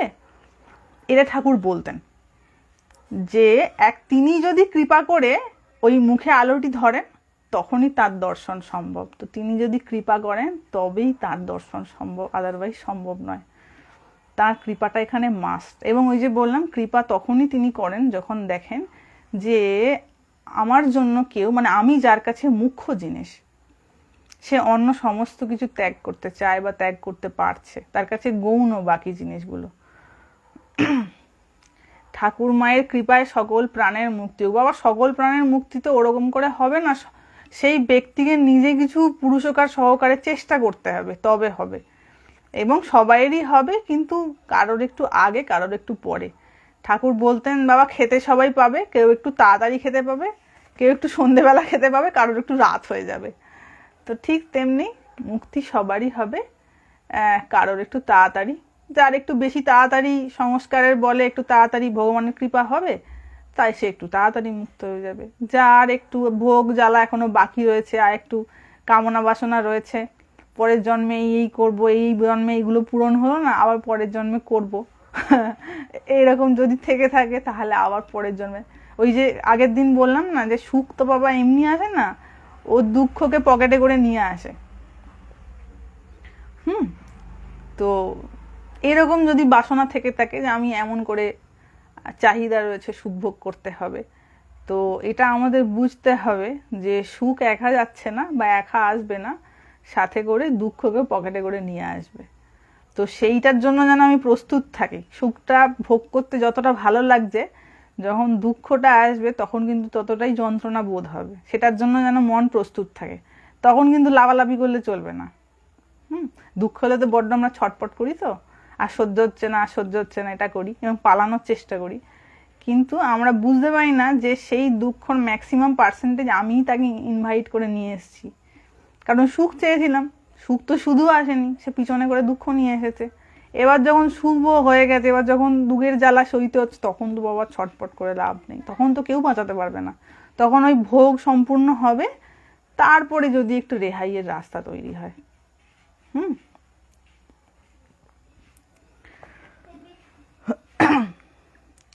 আমরা নেক্সট দিন আর কতগুলো বাকি রয়েছে, 1 2 3 4 বাকি রয়েছে, আর ওই আরতির ওই জায়গাটা রয়েছে, ওটা কালকেই শেষ হয়ে যাবে আশা করছি। হ্যাঁ, সুখের মাথায় দুঃখের মুকুট। এটা তো আমরা বুঝতে পারি না, সেই জন্যই মানে অ্যাকচুয়ালি ঋষিরা বা মহাপুরুষরা এসে এইটাই দেখিয়ে দিচ্ছেন বারবার যে ওরে বাবা, বেশি সুখ প্রার্থনা করুনি, আরো বেশি বেশি দুঃখ পাবে, বেশি বেশি কষ্ট পাবে। মানে আমরা ধরুন কি হয়, ধরুন কেউ একটু শরীর খারাপ করেছে না, একটু কষ্ট সহ্য করতে পারি না, এক্ষুনি ওষুধ খেতে হবে। হয় না, এখন তো এমনিই সহনশীলতা মানুষের অনেক কমে গেছে। তো কিছু একটা একটু অসুবিধা হলে হলো, ধরুন বিশেষ করে যারা একটু অম্বলে ভোগে বা একটু কিছু বাড়িতে ওষুধ রাখাই থাকে, একটুখানি অম্বল হলো, আগে থেকেই অ্যাডভান্স গিয়ে খেয়ে নিল। কিন্তু সেগুলোর যে একটা সাইড ইফেক্ট আছে, যত মানে বেশি কি বলবো জোরালো ওষুধ তার তো একটা প্রভাব আছে, ওটা তখন ভাবার আর সুযোগ থাকে না। আপাতত তো আমার কষ্টটা কমুক, কিন্তু ঠিক তেমন জিনিস। সুখের যখন চাহিদা তৈরি হয়, আমি তো ইমিডিয়েট এখন একটুখানি সুখ পেয়ে নিই, তারপরে কি হবে অত কথা পরে ভাববো, আমার এখন ভাবার সময় নেই। আমি আপাতত এখন একটু সুখ ভোগ করে নিই, এখন তো আনন্দ হোক, এখন তো একটু আমি ভালো থাকি। কিন্তু বিবেক বাবা এই জায়গাটায় আলো দেখায়। বিবেক কি করে, পিছন থেকে জামাটা টেনে ধরে, যে এই তুই যে পালাচ্ছিস, তুই তো সামনে গিয়ে আছে জানিস না, একটু কিছুক্ষণ পরেই তো আবার কাঁদবি। এই যে পিছন থেকে বিবেক কি করে, তাকে ধরে, মানে পিছন থেকে তাকে ধাক্কা মারে বা জামাটা টেনে ধরে, যে কোথায় যাচ্ছিস দাঁড়া। তো বিবেকের কাজ হচ্ছে এইটা, যে ও কি করে অ্যাকচুয়ালি মানে বিচার করে বুঝিয়ে দেয় যে এটার পর কি হতে পারে, সুতরাং আমি আদৌ অ্যাপ্রোচ করব না করব না। এই যে একটু থমকে দাঁড়ানো, এইটা বিবেকের কাজ। আর ওই বিবেকটা যখন নষ্ট হয়ে যায়, তখন ওই পাগলের মতন সেটার পিছনে দৌড়তে থাকে, এবং তারপরেই কষ্ট পেতে হয়। এবং নিজের কষ্ট তো নিজের নয় বাবা, আরো 10টা মানুষের কষ্ট। কেউ যদি খুব কষ্ট পায়, সে তার চারপাশের মানুষগুলোকে জ্বালিয়ে খাবে। অনেকে বলেন যে আমার এরকম পরিবারের একজন আমার সঙ্গে খুব দুর্ব্যবহার করেন। অ্যাকচুয়ালি তিনি নিজে কোনো একটা নিজেরই কষ্টে জ্বলছেন, তো তিনি তো কাউকে সুখী করতে পারবেন না, কাউকে শান্তিও দিতে পারবেন না। কারণ তিনি যে নিজে দাউ দাউ করে জ্বলছে, যে আর নিজের ঘরে আগুন লেগে গেছে, সে কখনো অন্য লোকের ঘরে জল দিতে পারে? তার তো ঘরে জলই নেই, সব দাউ দাউ করে জ্বলছে। ঠিক তেমনি যে মানুষ কখনো কাউকে কষ্ট দেয়, আমি আগেও বলেছি আবারও বলছি, আমি যদি কষ্ট পাই, আমি চারপাশের মানুষগুলোকে কষ্ট দেবো, আমার বিহেভিয়ারের দ্বারা, আমার কার্যের দ্বারা, আমার চিন্তার দ্বারা। আমি কাউকে সুখী করতে পারবো না, কাউকে একটু ভালো রাখতে পারবো না, কারণ আমি নিজে ভালো নাই। তো অ্যাকচুয়ালি কিন্তু কোনো মানুষ যখন কাউকে দুঃখ দেয়, কষ্ট দেয়, এটা তার ফার্স্ট সিমটম হচ্ছে সে নিজে ভালো নেই, সে নিজে অত্যন্ত কষ্টে রয়েছে, সে নিজের জ্বালায় জ্বলে পুড়ে মরছে। তার নিজেরই ভেতরের অতৃপ্তি এখনো মেটেনি, বা সে কোনো কারণে ভীষণ ডিস্যাটিসফাইড নিজের প্রতি, নিজের জীবনের প্রতি। তো এইরকম কারোর সঙ্গে যখন যুক্ত থাকা হয়, তখন জীবন একবারে ছারখার হয়ে যায়।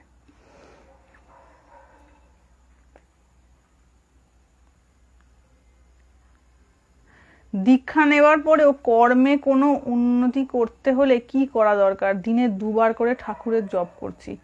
দেখুন, আপনি জপ করছেন, সেটা আপনার ভগবানকে ভালোবাসে বলে জপ করছেন, হ্যাঁ, তো সেটার সঙ্গে যদি ফলপ্রাপ্তির আশা নিয়ে জপ করেন, তাহলে কিন্তু বাবা হতাশ হতে হবে। কারণ জপ যখন ভগবানকে ভালোবেসে করা হয়, আমরা যখন ভালোবেসে আমার বাচ্চাটাকে খাওয়াচ্ছি, সন্তানকে যখন আমি ভালোবেসে রান্না করে খাওয়াচ্ছি, থাকে না মায়েরা যখন সন্তান বাইরে থাকে, তখন যখন আসে বাড়িতে, তখন মানে মা হয়তো অসুস্থ বা শরীর খারাপ, কিন্তু তিনি কোনো রকম করে গিয়ে দুটো রান্না করেন যে আমার ছেলেটা বা আমার মেয়েটা খাবে। সেটা তো ভালোবেসে রান্না করেন। তিনি কি এটা আশা করেন আচ্ছা আমি ওর জন্য রান্না করছি, ও আমাকে কি দেবে? তা নয় তো। তো ভালোবেসে যদি করা হয়, তাতে মনে হতাশা আসবে না। কারণ আমি ভগবানকে ডাকছি, এটা ভগবানকে কৃতার্থ করার জন্য না, আমি কৃতার্থ হব বলে তাকে ডাকছি, আমার জীবনটা তাতে ধন্য হবে। তো আমি যদি এটা আশা করে ফেলি না, যে আমি এতবার করে জব করছি, কই আমার তো কিছু হচ্ছে না, এমনটা ভাবলে কিন্তু হতাশা 100% আসবেই আসবে। কারণ বাবা, সাধন ভজন করে ফলাফল এটা 2 দিনের, 5 দিনের, 1 বছর, 2 বছরের জিনিস না। এবং তাতে কতটা আন্তরিকতা রয়েছে তার উপর ডিপেন্ড করছে আমার কত তাড়াতাড়ি উন্নতি হবে, আমি কতটা জিনিসটাতে ফোকাসড, কতটা আমি অনুরাগের সাথে, কতটা ভালোবাসার সঙ্গে আমি ভগবানকে ডাকছি। এবার দেখা যাবে কারুর হয়তো অনুরাগ নেই, 20 বছর ধরে জব করছে, কোনো কিছু নেই, যেমন ছিল তেমনি আছে। লোকে তখন ভাবি এত জব করে এর এমন দুর্দশা কেন? অনেকে আছে না যে দিনের পর দিন জব করেই চলেছে মালা নিয়ে, কিন্তু তার কোনো জীবনে উন্নতি হয়নি, না তার চিন্তা ভাবনার কোনো উন্নতি হয়েছে, না স্বভাবে উন্নতি হয়েছে। এটা কখন হয়? যখন তার জবটা কেবল মেকানিক্যাল হয়েছে, সে ভিতরে ভগবানের নামটাকে নেয়নি বা আন্তরিকতার সঙ্গে জবটা করেনি, তখন তার কোনো প্রভাব হয় না। ওই কোনো রকম করে সে ওই নিয়ম পূর্তির জন্য করে গেছে, আর যেমনকে তেমনি রয়ে গেছে। তো ওই জন্য ঠাকুর বলতেন যে বাবা জব করো, কিন্তু অনুরাগের সঙ্গে করো, তাতে যেন তোমার প্রীতি জড়িয়ে থাকে, ভালোবাসা জড়িয়ে থাকে। যিনি আমাকে এই জীবন দিয়েছেন, বা যার কারণে আমি কথা বলতে পারছি, খেতে পারছি, সুস্থ জীবনযাপন করতে পারছি, তার প্রতি এটা আমার অর্ঘ্য, এটা আমার পূজা। আমি কৃতজ্ঞতা স্বরূপ তাকে এই পূজাটা করছি, তাকে ভালোবাসি তাই, কারণ তিনি আমাকে ভালোবাসেন। তো এই ভাব নিয়ে শুরু করা হোক, তারপর পরবর্তীকালে ভগবানের কৃপায় আরো উন্নতির দিকে এগিয়ে যাওয়া হবে। কিন্তু যখনই আশা করে করা হবে না, তখন কিন্তু হতাশ হতে হবে। পাওয়া তো হবেই না, হতাশ হতে হবে যে আমি এত করলাম, কিছুই দূর থাক। কিন্তু ওই যে আমি ছেড়ে দিলাম, তাতে কিন্তু কারোর ক্ষতি হোক না হোক, আমার ক্ষতিটা হলো। তাই আশা করে একদম না, ভগবানের নাম কখনো কোনো আশা করে করতে নেই। ওই যে বললাম, আমি যখন আমার নিজের সন্তানকে ভালোবেসে কিছু খাওয়াচ্ছি, তার জন্য যখন কোনো ত্যাগ স্বীকার করছি, আমি কি মনে মনে এটা আশা করবো ও আমাকে পরিবর্তে কি দেবে? আমি তো ভালোবাসি বলে তাকে ত্যাগটা করছি, তাকে আমি কষ্ট দিতে চাই না, আমি চাই সে ভালো থাকুক, সেই জন্য আমি ত্যাগটা করছি। মনের মধ্যে যদি এটা থাকে যে আমি এতটা ত্যাগ করছি, সুতরাং আমি বিপরীতে কি পাবো, তখন কিন্তু কষ্ট পেতে হয়। হ্যাঁ, যার নিজের কিছুই চাওয়া পাওয়া নেই, তার ঠাকুর মায়ের কৃপা থাকে। হ্যাঁ, এবং শুধু চাওয়া পাওয়াটা চলে যায়, অনেক ক্ষেত্রে হতাশায় চলে যায়। দুটোর মধ্যে কিন্তু ফারাক আছে। হ্যাঁ, এটা আমি একটুখানি এখানে ক্ল্যারিফাই করে দিই। অনেক মানুষ তাকে জীবনে প্রচুর কষ্ট পেয়েছে, সেও বলে আমার জীবনে কিছু চাই না। ওই চাওয়া কিন্তু আলাদা, মানে ওই চাইনাটা আর ভগবত প্রেমে চাই না, এই দুটো কিন্তু আলাদা। ওটা হচ্ছে আমি এত দুঃখ পেয়েছি, এত ঝাড় খেয়েছি জীবনে, যে আমার মনে ভয় ধরে গেছে যে আমি এটা চাইলেই আবার কষ্ট পাবো, এটা তার ভাব। কিন্তু ভগবানকে ভালোবেসে কেউ যখন কিছু ত্যাগ করে, তখন তার মনের ভাবটা এই রূপ থাকে যে আমি পরম জিনিসটা ধরেছি, শ্রেষ্ঠ জিনিসটা ধরেছি, আমি তুচ্ছ জিনিস নিয়ে কি করবো, আর এই আমাকে আবার দুঃখ দেবে। আমি যদি এটার পিছনে দৌড়ে, এটা তো অনিত্য, আমাকে 2 বছর পর 5 বছর পর নিশ্চয়ই কাঁদাবে, আমার দরকার কি আছে, আমি শ্রেষ্ঠ জিনিসটা পেয়েছি, তাই আমার এই জিনিসটা ভালো লাগছে না। তাই দুজনের কিন্তু কোনো জিনিস ভালো লাগছে না বা কামনা বাসনা চলে যাওয়াটা কিন্তু দুটো রকমের। তাই এটার সঙ্গে যেন গুলিয়ে না ফেলা হয় যে আমার জীবনে প্রচুর, আমি জীবনে কষ্ট পেয়েছি, আঘাত পেয়েছি, তাই আমি কিছু চাই না। ওই চাওয়াটা কিন্তু, ওই না চাওয়াটা বেশি দিনের জন্য নয়, একটুখানি আবার সুখ ফিরে আসুক, আবার মনে কামনা ফিরে আসবে, তখন মনে হবে এটা হলেও ভালো হয়, ওইটা হলেও ভালো হয়, এটাও বেশ লাগছে, ওটাও বেশ লাগছে। ওই কামনা যাওয়া কিন্তু, ওটাকে মর্কট বৈরাগ্য বলে। ঠাকুর বলতেন ওই বৈরাগ্য হচ্ছে মর্কট বৈরাগ্য। ওটা কিছুক্ষণের জন্য থাকে, তারপর আবার যখন পরিস্থিতি পাল্টে যায়, ওই বৈরাগ্য চলে যায়।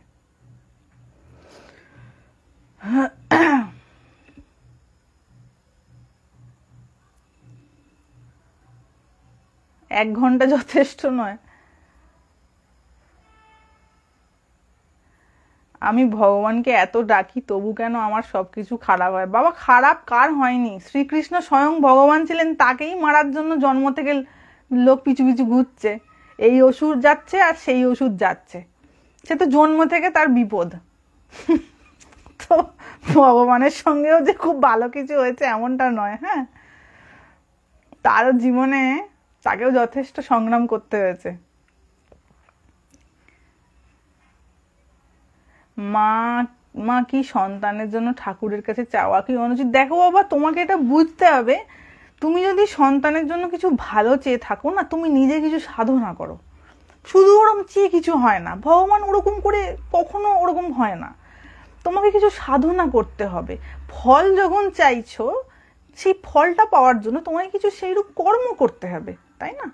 তো তোমাকে নিজে কিছু সাধনা করতে হবে। তুমি যদি তোমার সন্তানের জন্য ভালো কিছু চাও, তোমাকে কিছু সাধনা করতে হবে, প্রথম কথা। দ্বিতীয় কথা হচ্ছে তোমার সন্তানকে কিছু সাধনা করতে হবে। সন্তান ফ্রিতে বসে বসে সব পেয়ে যাবে, এটা হয় না, তার নিজস্ব কিছু কর্ম থাকতে হবে। মা বাবাদের সবসময় এটা একটা ব্যাপার থাকে যে আমার সন্তানটা সব থেকে ভালো ভাগ্যের অধিকারী হোক, তার কোনো কষ্ট না থাকুক। কিন্তু এটা তখনই সম্ভব হবে যখন সে নিজে ভগবতমুখী হবে, নিজের তার কিছু সাধনা থাকবে। মা বাবার সাধনার ফল অনেকটাই সন্তানের উপর আসে, এ বিষয়ে কোনো সন্দেহ নেই, কিন্তু সেইটা দিয়েই কেবল তার ভাগ্য পাল্টে যাবে, এটা কিন্তু হয় না। তো নিজেকে কিছু করতে হবে। শুধু আমাকে এটা করে দাও, হে ঠাকুর তুমি আমাকে এটা করে দাও, এটা করে দাও, এটা এটা শুধু সময় নষ্ট করো বাবা, এতে বিশেষ কিছু হয় না। ওটা যেন সেই সেই ওষুধের দোকানের সামনে বসে অনেকগুলো ওষুধ দেখার মতন। এটা খেলে হয়তো ঠিক হয়ে যেতাম, ওটা খেলে হয়তো ঠিক হয়ে যেতাম, কিন্তু তা খেতে হবে তো, তবে তো অসুখ সারবে। তো ওরকমভাবে খুব স্থূলভাবে চেয়ে কোনো লাভ নেই। যদি চাইতে হয় ভগবানের কাছে যেন তিনি একটুখানি সৎ বুদ্ধি দেন, যাতে করে কোনটা কখন কি করণীয় এই বোধটা আমার কাছে পরিষ্কার থাকে। ওই বোধটা পরিষ্কার থাকে না বলেই তো ভুল ভ্রান্তি হয়ে যায়। ভুলভাল ডিসিশন মানুষ কখন নেয়? যখন বুদ্ধি হরণ হয়ে যায়, বুদ্ধি ভ্রম হয়ে যায় যখন। গীতা পড়ার নিয়ম নিয়ে একদিন আলোচনা চাই। দেখুন, গীতা পড়ার বিশেষ আমি নিয়মের কথা বলবো না।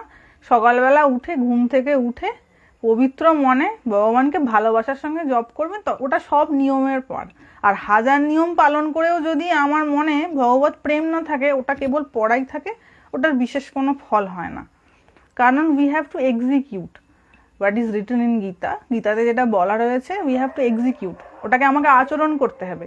এবার আমি যদি আচরণ না করে সেটা শুধুমাত্র পাঠের মধ্যে সীমাবদ্ধ রাখি, তাহলে কিন্তু সেটার কোনো লাভ হয় না। ওটা শুধু তখন বই থাকে, শুধু বইতে গল্প পড়ার মতন হয়ে যায়। হ্যাঁ, ওটার বিশেষ কোনো রেজাল্ট আমরা পাই না জীবনে। তো এই হচ্ছে এগিয়ে যাওয়ার পথ। নিজের কিছু সাধনা থাকতে হবে। যে সমস্ত মা বাবাদের ছানাপোনা হয়ে গেছে, তারা সবাই চান আমার সন্তান ভালো থাকুক। তার জন্য বাবা নিজেকে কিছু সাধনা করতে হবে। এমনি এমনি কোনো কিছু হয় না। আমি শুধু গেলাম, পুজো দিয়ে দিলাম আর একাদশী পূর্ণিমা পালন করে নিলাম, অত সস্তায় ভগবত কৃপা পাওয়া যায় না। দোকানে গিয়ে কি নুন কেনা নাকি? আমি অত টাকা দিলাম, নুন কিনে নিয়ে চলে এলাম। ভগবত কৃপার চাইতে গেলে বা পেতে গেলে তার নিজস্ব কিছু সাধনা থাকতে হবে। মাকে হারিয়েছি অকালে, এর সান্ত্বনা আমি কিছুতেই দিতে পারছি না। দেখো বাবা, সব থেকে আগে সান্ত্বনা তো এইটা দেবে নিজেকে যে যে জন্মেছে সে তো একদিন যাবেই। আমি যদি মনে মনে ভেবে থাকি যে সে আজীবন থাকবে, তো আমার ভুল। আমার চারপাশে যে মানুষগুলো রয়েছে তারা তো কখনো না কখনো আমাকে ছেড়ে যাবেই, তাই না?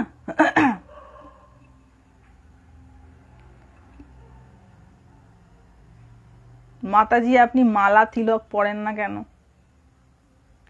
কি জানি বাবু, গীতাতে তো ভগবান খালি বলতেন তুমি মন দাও। ইন্দ্রিয় সংযম করা খুব কঠিন। হ্যাঁ, ইন্দ্রিয় সংযম করা সত্যি খুব কঠিন। এটা একটু অভ্যাসের ব্যাপার রয়েছে। হ্যাঁ, আপনি কলকাতাতে থাকলে খুব ভালো হতো। কলকাতাতে আমি যাব তো, ডিসেম্বর নাগাদ যাই বছরে একবার। সাধনা কেমন করব? দেখুন, আমাদের লাইভগুলোতে এগুলো নিয়ে অনেক আলোচনা করা হয়েছে। হ্যাঁ, সাধনার বিষয় নিয়েই আলোচনা, কিভাবে কি করা হবে না করে, অনেকগুলো লাইভ হয়ে গেছে এতদিনে। পুরুষোত্তম যোগ নিয়ে একটু আলোচনা করবেন, এই প্রার্থনা হোক। গীতার মধ্যে যে কটা চ্যাপ্টার রয়েছে তার মধ্যে আমার সব থেকে প্রিয় চ্যাপ্টার হচ্ছে পুরুষোত্তম যোগ, 15 চ্যাপ্টার। এবং আমাদের এখানে যখন ভান্ডারা হয়, ঋষিকেশে যখন ভান্ডারা হয় কোনো জায়গায়, তো সাধুরা হয়তো বসা হলো, বসার পরেই পুরুষোত্তম যোগটা পাঠ করা হয়।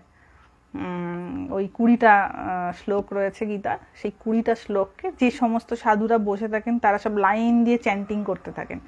ওইটা পাঠ করার পরে, মানে ওইটা উচ্চারণ করার পরে তারপরে ভগবানকে প্রণাম জানিয়ে তাদের ভান্ডারা শুরু হয়, মানে সাধুরা খাদ্য গ্রহণ করতে শুরু করেন। তো এখানে একটি বিশেষ চল রয়েছে, গীতার 15 চ্যাপ্টার এখানেতে যে কোনো আশ্রমে সাধু ভান্ডারাতে পাঠ করা হয়, মানে বলা হয় আর কি। কলকাতাতে আপনি আসলে আমরা একটু জানতে পারলে আমি একদিন যেতে চাই। কতজন শুনছে? 174 জন।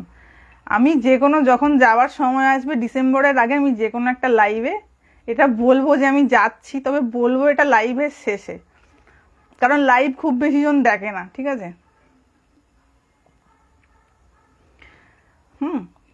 লাইভ বেশি জন দেখে না, তাই যে কজন শেষের দিকে দেখবে তখন বুঝতে পারবে। কৃষ্ণকে এত ভালোবাসেন, মালা পড়লে ক্ষতি কি? দেখুন, বাহ্যিক কোনো কিছুর তেমন দরকার খুব একটা পড়ে না যদি ভালোবাসা হয়ে যায়। আর তাছাড়া আমাদেরকে তো বন্ধন মুক্ত হতে হবে। আসল রংটা না এইখানে ভরতে হবে। হ্যাঁ, ভালোবাসার রংটা যদি একবার হৃদয়ে চলে আসে, আর ভগবান ওইটাই দেখেন। ভগবান কিন্তু এটা কখনো দেখেন না তুমি তিলক পরলে কিনা, তুমি মালা পরলে কিনা, বা তুমি কি বস্ত্র পরলে, তুমি কি করলে, ওটা দেখবে না। তুমি দেখবে যে তুমি তাকে কতটা ভালোবাসো, তুমি কতটা তার প্রতি আন্তরিক। তো ওইটাতেই যখন সর্বসূত্রের সার লুকিয়ে রয়েছে, তখন বাইরের গুলো আর করে লাভ কি? তো লোককে দেখানো যে আমি পড়ছি, আমি করছি, কোনো তো দরকার নেই। যে জিনিসটার কোনো, ধরুন কেউ একটা হাতে বালা পড়ে আছে, একটা হাতে বালা পড়েছে, ওই বালাটা তার জীবনে ইউটিলিটি কি, এটা এটা যদি একটু ভালো করে ভাবেন, যে কেউ একটা বালা পড়ে রয়েছে, সে তো ভালো লাগে বলে বালাটা পড়েছে, ওই বালাটার সঙ্গে তার তো জীবনের উন্নতির কোনো বিশেষ সূত্র লুকিয়ে নাই। তাহলে যে জিনিসটা শুধুমাত্র শখের জন্য, বা যে জিনিসটার বিশেষ কোনো ইউটিলিটি নাই, সেই জিনিসটাকে গ্রহণ করে সেটা তো আবার এমনিই ছাড়তে হবে, তো কোনো দরকার নেই, মানে মনে হয় না কোনো দরকার আছে। তবে যাদের ভালো লাগে তারা অবশ্যই করতে পারেন, তার যদি পার্সোনাল লাইকিং থেকে থাকে অবশ্যই সেটা করতে পারেন, এটা যে নিজের পার্সোনাল ম্যাটার। কিন্তু অপ্রয়োজনীয় কোনো কিছুর সঙ্গে নিজেকে যুক্ত করাটা আমার মনে হয় খুব একটা বুদ্ধিমানের নয়। আমি আগে জানতাম না, কিন্তু এখন আমি অন্তত কি একটা,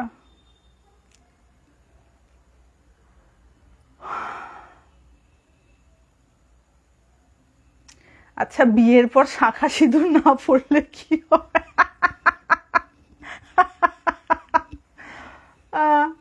পম্পা বলছে আগে আমরা দেখা করব।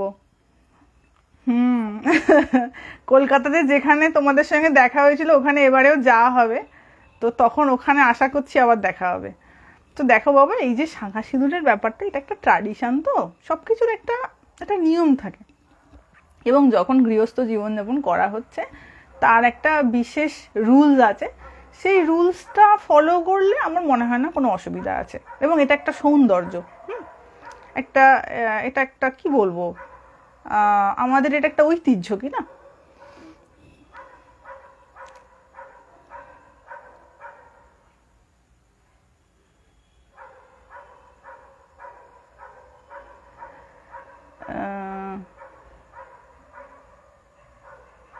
কি কত কি মেসেজ আসছে, ওরে বাবারে। ব্রহ্ম মুহূর্ত ছাড়া জব করলে কি লাভ হয় মা?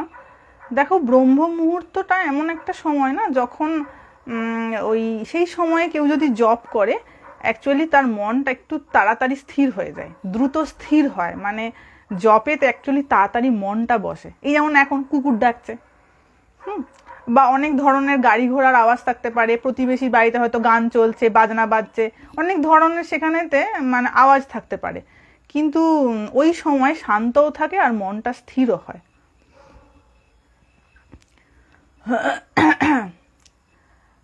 আমি দেখতে চাই আপনাকে, ঠিক আছে, যখন যাওয়া হবে তখন জানানো হবে। আপনি একটা আশ্রমের যদি অ্যাড্রেস বলেন তো ভালো হয় বাবা। আশ্রম এমনি করে দরজা খোলে বসে নেই মানুষকে ওয়েলকাম করবে বলে, এটা ভুল ধারণা। আমি আগেও বলেছি যে আমাদের মনে হয় যে আমরা কোনো একটা আশ্রমে বৃদ্ধ বয়সে গিয়ে সেখানে থাকবো। বিশ্বাস করুন, কোনো আশ্রম এইভাবে দরজা খুলে বসে নেই যে সেখানেতে কোনো অপরিচিত মানুষ সেখানে চলে আসবে আর আশ্রম সেই ব্যক্তিটিকে সার্ভিস দেবে, তার খাওয়া পড়ার যোগান দেবে, বা সেই ব্যক্তি যদি আর্থিকভাবে সমর্থও হন, এমন কিন্তু কোনো আশ্রমে গিয়ে আপনি সুখী হবেন। আমি লিখে দিতে পারি, একটা কাগজ বলবেন, আমি লিখে আপনাকে পাঠিয়ে দেবো, আপনি কোনো আশ্রমে গিয়ে ওইভাবে ভালো থাকতে পারবেন না। আপনার ভুল ধারণা এটা। আমি বহু আশ্রম দেখে এসেছি, অনেকের আশ্রম জীবনযাপন, যারা গৃহস্থ মানুষরা এসে আশ্রমবাসী হয়েছেন তাদেরও খোঁজ জানা রয়েছে, তাদের আসার ইতিহাসটাও জানি, যাওয়ার ইতিহাসটাও জানি। একরকম ভেবে এসেছেন, তারপরে একরকম ভেবে চলে যেতে হয়েছে। তো বাবা, এরকম যাতে দুর্ভোগের মুখোমুখি না হতে হয় সেই জন্য বলা। না হলে কেউ আশ্রমবাসী হতে চায়, আমি তো কেন তাকে না বলবো, তাই না? ভালো জিনিস তো।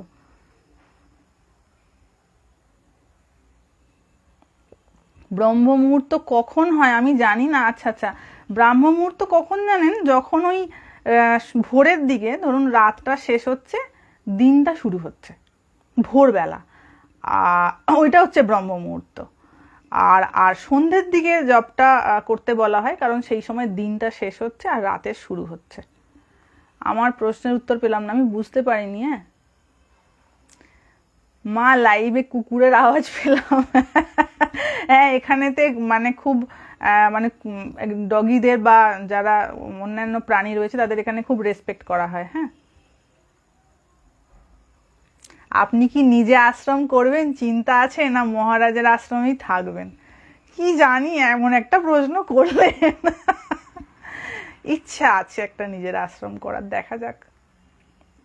কারণ আবার তার অনেক পরাধীনতাও আছে বাবা, অনেক পরাধীনতা আছে।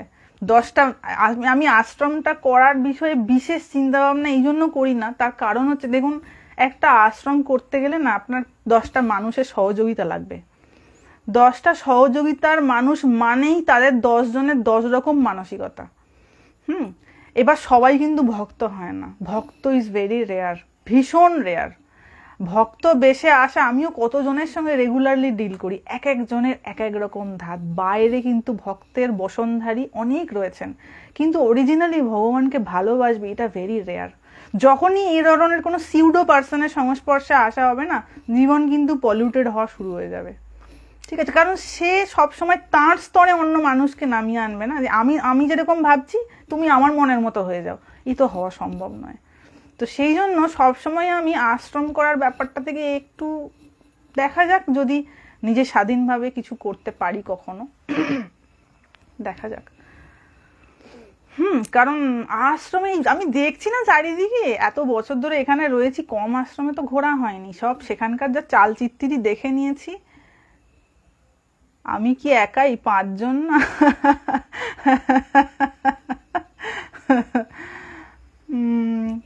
তো আশ্রমের যা সমস্ত চালচিত্রি দেখে নিয়েছি, খুব কঠিন, খুব কঠিন বাবা। সবাই তো স্বামীজির গুরু ভাই নয় না। আশ্রমের কথা শুনে যে কি শান্তি পেলাম মা।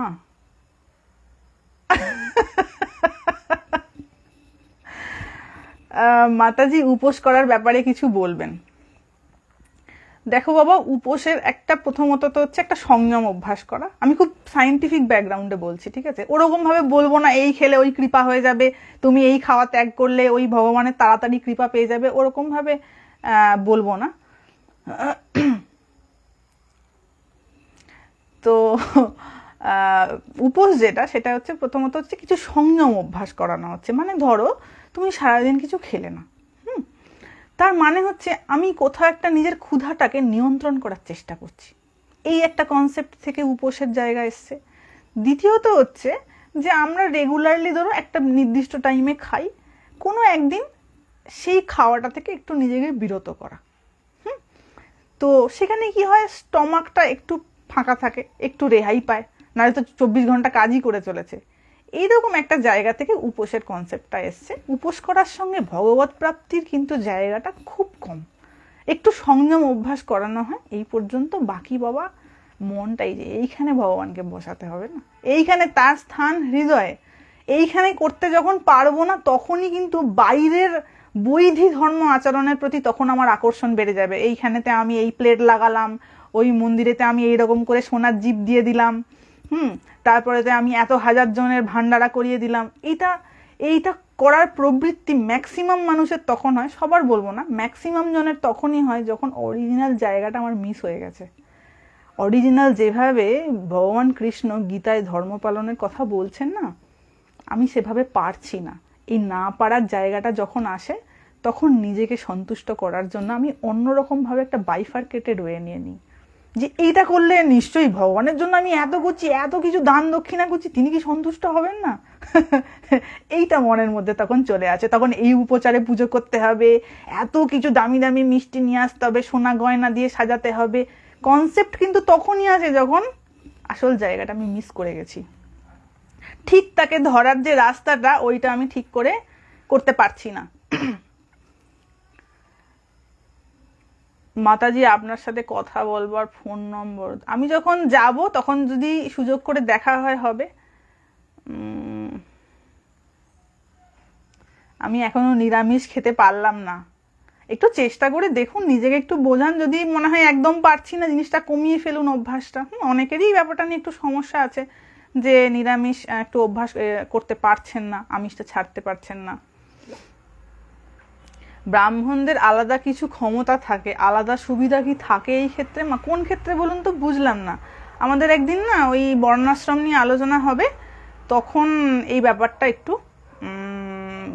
গীতাতে কিভাবে এক্সপ্লেন করা হয়েছে বা ভাগবত উনি যথেষ্ট ব্যাখ্যা করেছেন, সুখদেব বা অন্যান্য ঋষিরা, সেখানেতে অ্যাকচুয়ালি এই যে চারটে অবস্থার এই চারটে রয়েছে না, এটাকে আমরা কাস্ট বলি, ব্রাহ্মণ, ক্ষত্রিয়, বৈশ্য, শূদ্র, এর অরিজিনাল কনসেপ্টটা কি সেটা তখন আলোচনা করা হবে। একদিনে তো সব সম্ভব নয়। মা আপনি কোথায় আসবেন? আমার বাবা কোথায় থাকবো? যে থাকতে দেবে তার ওখানে থাকবো, কেউ যদি থাকতে দেয় সেখানে থাকবো। আপনি কলকাতায় কোথায় আসেন মা? ওরকম হ্যাঁ, কলকাতা এটা কোথায় বেশ, এই জায়গাটার নাম কি গো, ভুলে গেছি। যারা কলকাতায় দেখা করতে গেছিল তারা বলতে পারবে, আমি বলতে পারবো না, ভুলে গেছি জায়গার নাম। সাউথের দিকে, সাউথ কলকাতায়।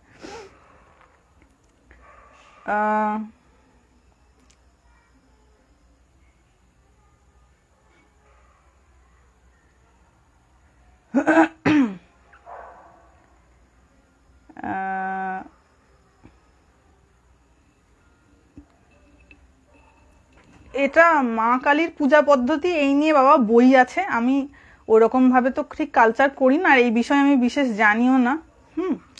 তো এটা একটা মানে তন্ত্রে এগুলোর নিয়ম আছে, যদি জানতে চাও ওইগুলো থেকে দেখে নিও। হ্যাঁ,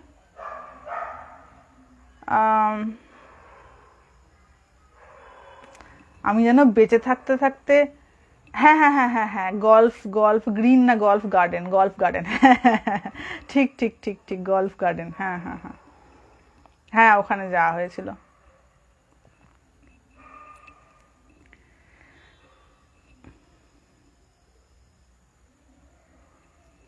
হৃদয়ে ধ্যান কোথায় করবো এটা পরে বলবো, তোমাকে আমাকে মেসেজ করো হ্যাঁ হোয়াটসঅ্যাপে। আশ্রম করলে ঋষিকেশ না বাংলায় করলে? না, আমি তো আশ্রম করলে ঋষিকেশেই করব।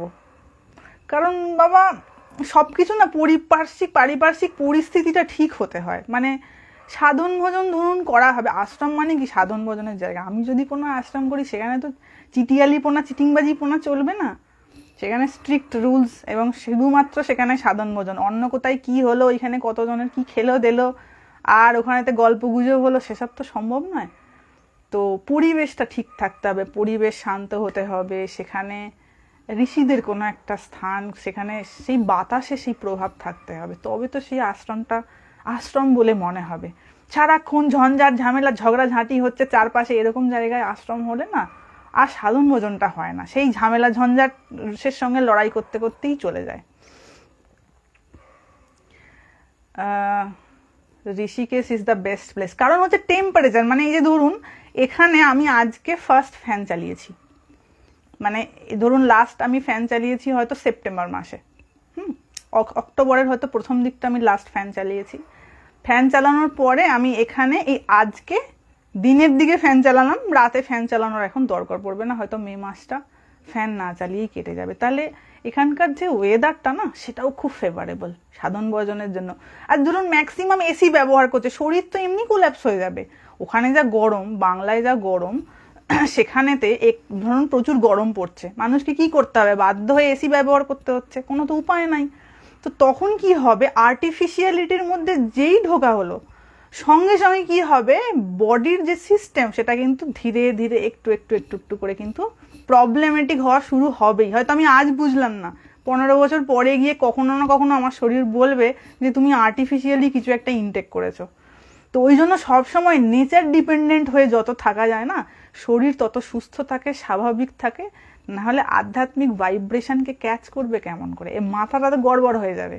মাথা ঠিক থাকতে হবে না, যদি ভালোভাবে খোলামেলা জায়গায় না থাকা হয় তাহলে এই উচ্চ তত্ত্ব সে কেমন করে গ্রহণ করবে।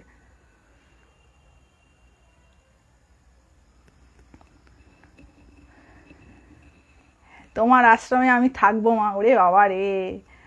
এখন আমি আশ্রম করার কথা বললে, আমি আশ্রম করিনি তার আগেই কতজন বলে রেখেছে।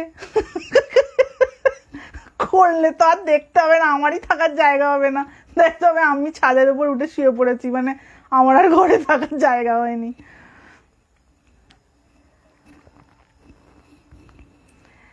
আগে নিজের মনটা ঠিক করে ভগবতমুখী হোক, তিনি যেখানে পাঠানোর এমনি পাঠিয়ে দেবেন। হ্যাঁ বাবা,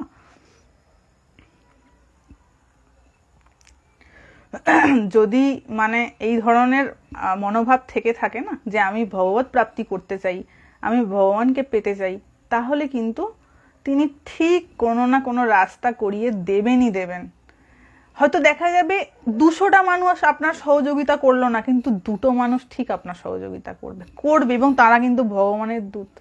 অবশ্যই ধরুন আপনি একটা বিপদে পড়েছেন, আপনার আত্মীয় প্রিয়জনরা কেউ আপনার পাশে দাঁড়ালো না, দেখা গেল আপনি তাকে চেনেনই না, কোনো সম্পর্ক নেই, রাস্তা দিয়ে হচ্ছে যাচ্ছেন, তিনি আপনাকে সাহায্য করে দিলেন, কে পাঠালো তাকে?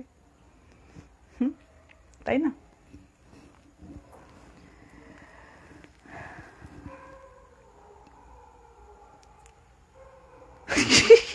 আমিও থাকবো, শেষে দেখবো আমারই থাকার জায়গা হচ্ছে না। দেখা যাক, যখন হবে আমি নিশ্চয়ই আপনাদের জানাবো, বাট তার চান্স কম। যদি এখন তার ইচ্ছা থাকে, আমার তো কিছু করানোর নেই। এখন ঈশ্বরের যদি ইচ্ছা হয় কিছু হওয়ার, তো নিশ্চয়ই হবে। যদি তার ইচ্ছা হয় না হওয়ার, জগতে কত আশ্রমই রয়েছে, আমাদের ভারতবর্ষে কম আশ্রম রয়েছে? এই আমাদের ঋষিকেশেই বা আপনি বৃন্দাবনে যাবেন, পিলপিল করছে আশ্রম। কিন্তু বাবা, আশ্রম শুধু বানানোটা তো বড় কথা নয়, তার স্ট্রাকচার ঠিক করে দাঁড় করানো, সেই আইডিয়ালটা ঠিক করে দাঁড় করানো। কারণ ম্যাক্সিমাম আশ্রমে কি জানো তো, ওই শুরু হয় একরকম ভাবে, কিন্তু ধীরে ধীরে ধীরে ধীরে কি হয়, ওই খাদ ঢুকে গিয়ে না জিনিসটাকে গ্রাস করে ফেলে। ঋষিকেশে বা উত্তরকাশীতে শীতকালে সর্বনিম্ন তাপমাত্রা, ঋষিকেশে আপনার মিনিমাম টেম্পারেচার থাকে 0 থেকে 1 ডিগ্রি, হ্যাঁ মিনিমাম বলছি, টেম্পারেচার 0 থেকে 1 ডিগ্রি। আর উত্তরকাশীতে আরও কম থাকে, কারণ উত্তরকাশী এখান থেকে, ঋষিকেশ থেকে প্রায় 250 কিলোমিটার ওপরে উঠতে হবে, তো সেখানে আরও টেম্পারেচার কম, পসিবলি হয়তো মাইনাসে চলে যায়।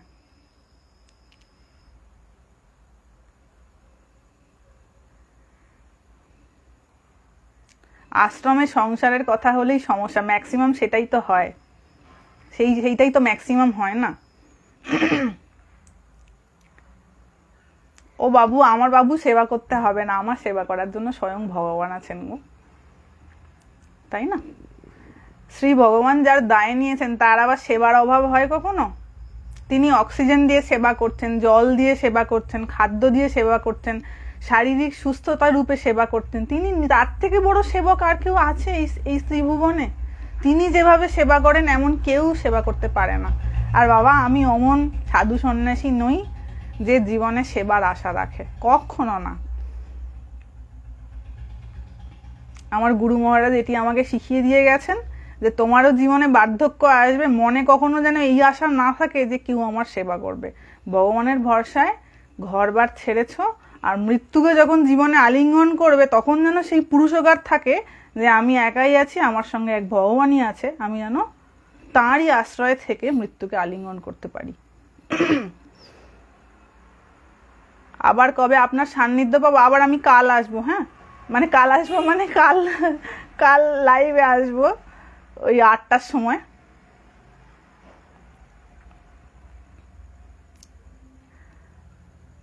বরানগর মঠের মতন করে থাকতে হবে আশ্রমে। সেই ঠাকুরের কৃপাপ্রাপ্ত সন্তান তারা, তাদের যে সবাই ত্যাগী বৈরাগী ছিলেন, তাদের তো ভোগস্পৃহা ছিল না, সেই জন্য ওইরকম ভাবে তৈরি হয়েছে।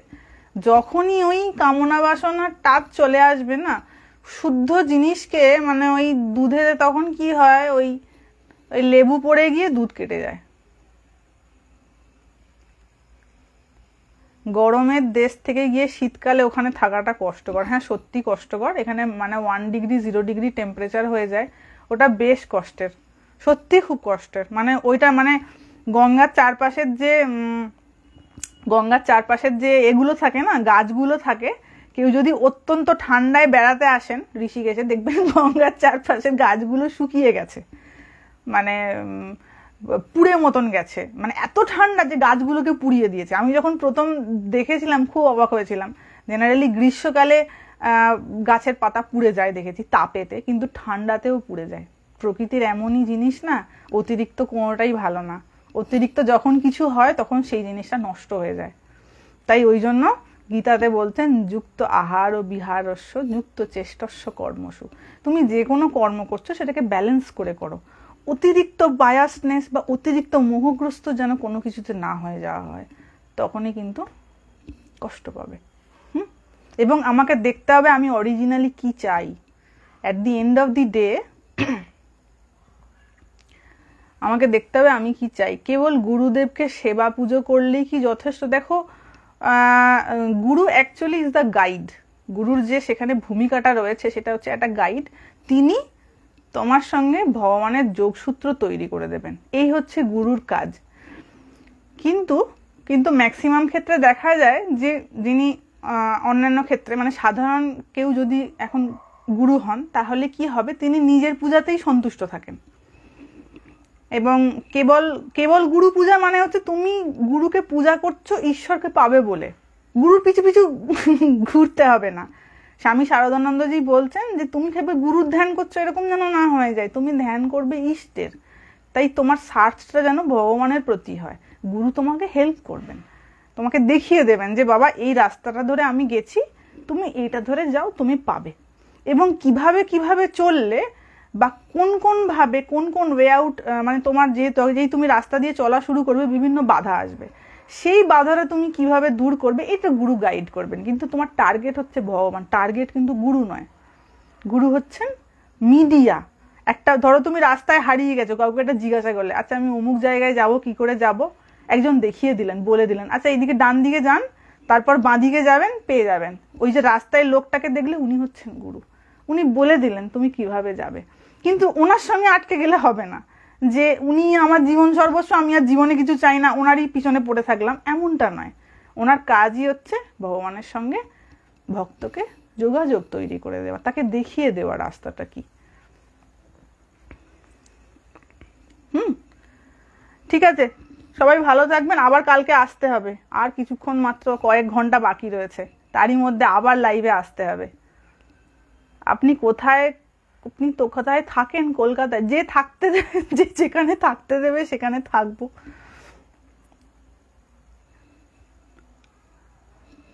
কি মালা লাগে? আমি তো শুধু কর জব করি। দেখুন, কর জবের ব্যাপারটা না, করেতে জব করলে কি হয়, অ্যাটেনশনটা ওই দিকে চলে যায়, জবের দিকে চলে যায়, হ্যাঁ অ্যাটেনশনটা। তো তখন আর ওই মানে ওই করের দিকে অ্যাটেনশন চলে যায়, জবের দিকে বলছি, করের দিকে অ্যাটেনশন চলে যায়। মালাতে জব করলে কি হয়, ওই প্রবলেমটা হয় না। তো ওই জন্য অনেকে মালাতে জব করেন। লাইভটা পরে দেখে নেবেন, হ্যাঁ। আর যে কোনো জিনিসকে খুব সুস্থ স্বাভাবিকভাবে নিয়ে এগিয়ে চলাটাই ভালো, কারণ সকলের উদ্দেশ্য হচ্ছেন এক ভগবান। যে কোনো জিনিস নিয়ে যখনই মনে হবে যে ঝগড়াঝাঁটির রাস্তায় যাচ্ছি, একদম সেই রাস্তায় যাবে না, সেটা সব সময় পরিত্যাজ্য। ঝগড়াঝাঁটি দ্বন্দ্বতে কেবল মনে অশান্তি বাড়ে, তাতে কারুর কোনো কল্যাণ হয় না। আপনি একবার বললেন, কেউ শুনলেন, না শুনলেন, আপনি আপনার রাস্তা দিয়ে চলে গেলেন। যখনই মনে হবে তার সঙ্গে আমি ঝগড়াঝাঁটি দ্বন্দ্বে জড়াবো, তাকে জবাব দেব, তাকে উপযুক্ত জবাব দেব, এই মানসিকতা যদি চলে আসে না, তাহলে ওই মানে আগুনে ঘি ঢাললে যেমন আগুন বেড়ে যায়, তাই না, কমে না, এই সেরকম হয়ে যাবে। তাই মনের শান্তির জন্য কোনো দ্বন্দ্বে বেশিরভাগ ক্ষেত্রে না জড়ানোই ভালো। কিছু ক্ষেত্রে হয়তো বাধ্য হতে হয়, কিন্তু ম্যাক্সিমাম ক্ষেত্রে না জড়ানোই ভালো। সবাই ভালো থাকবেন। আমি আর থাকছি না লাইভে, এবার আমাকে খেতে হবে, খিদে পেয়ে গেছে। হরিওম, আবার দেখি কালকে আসছি।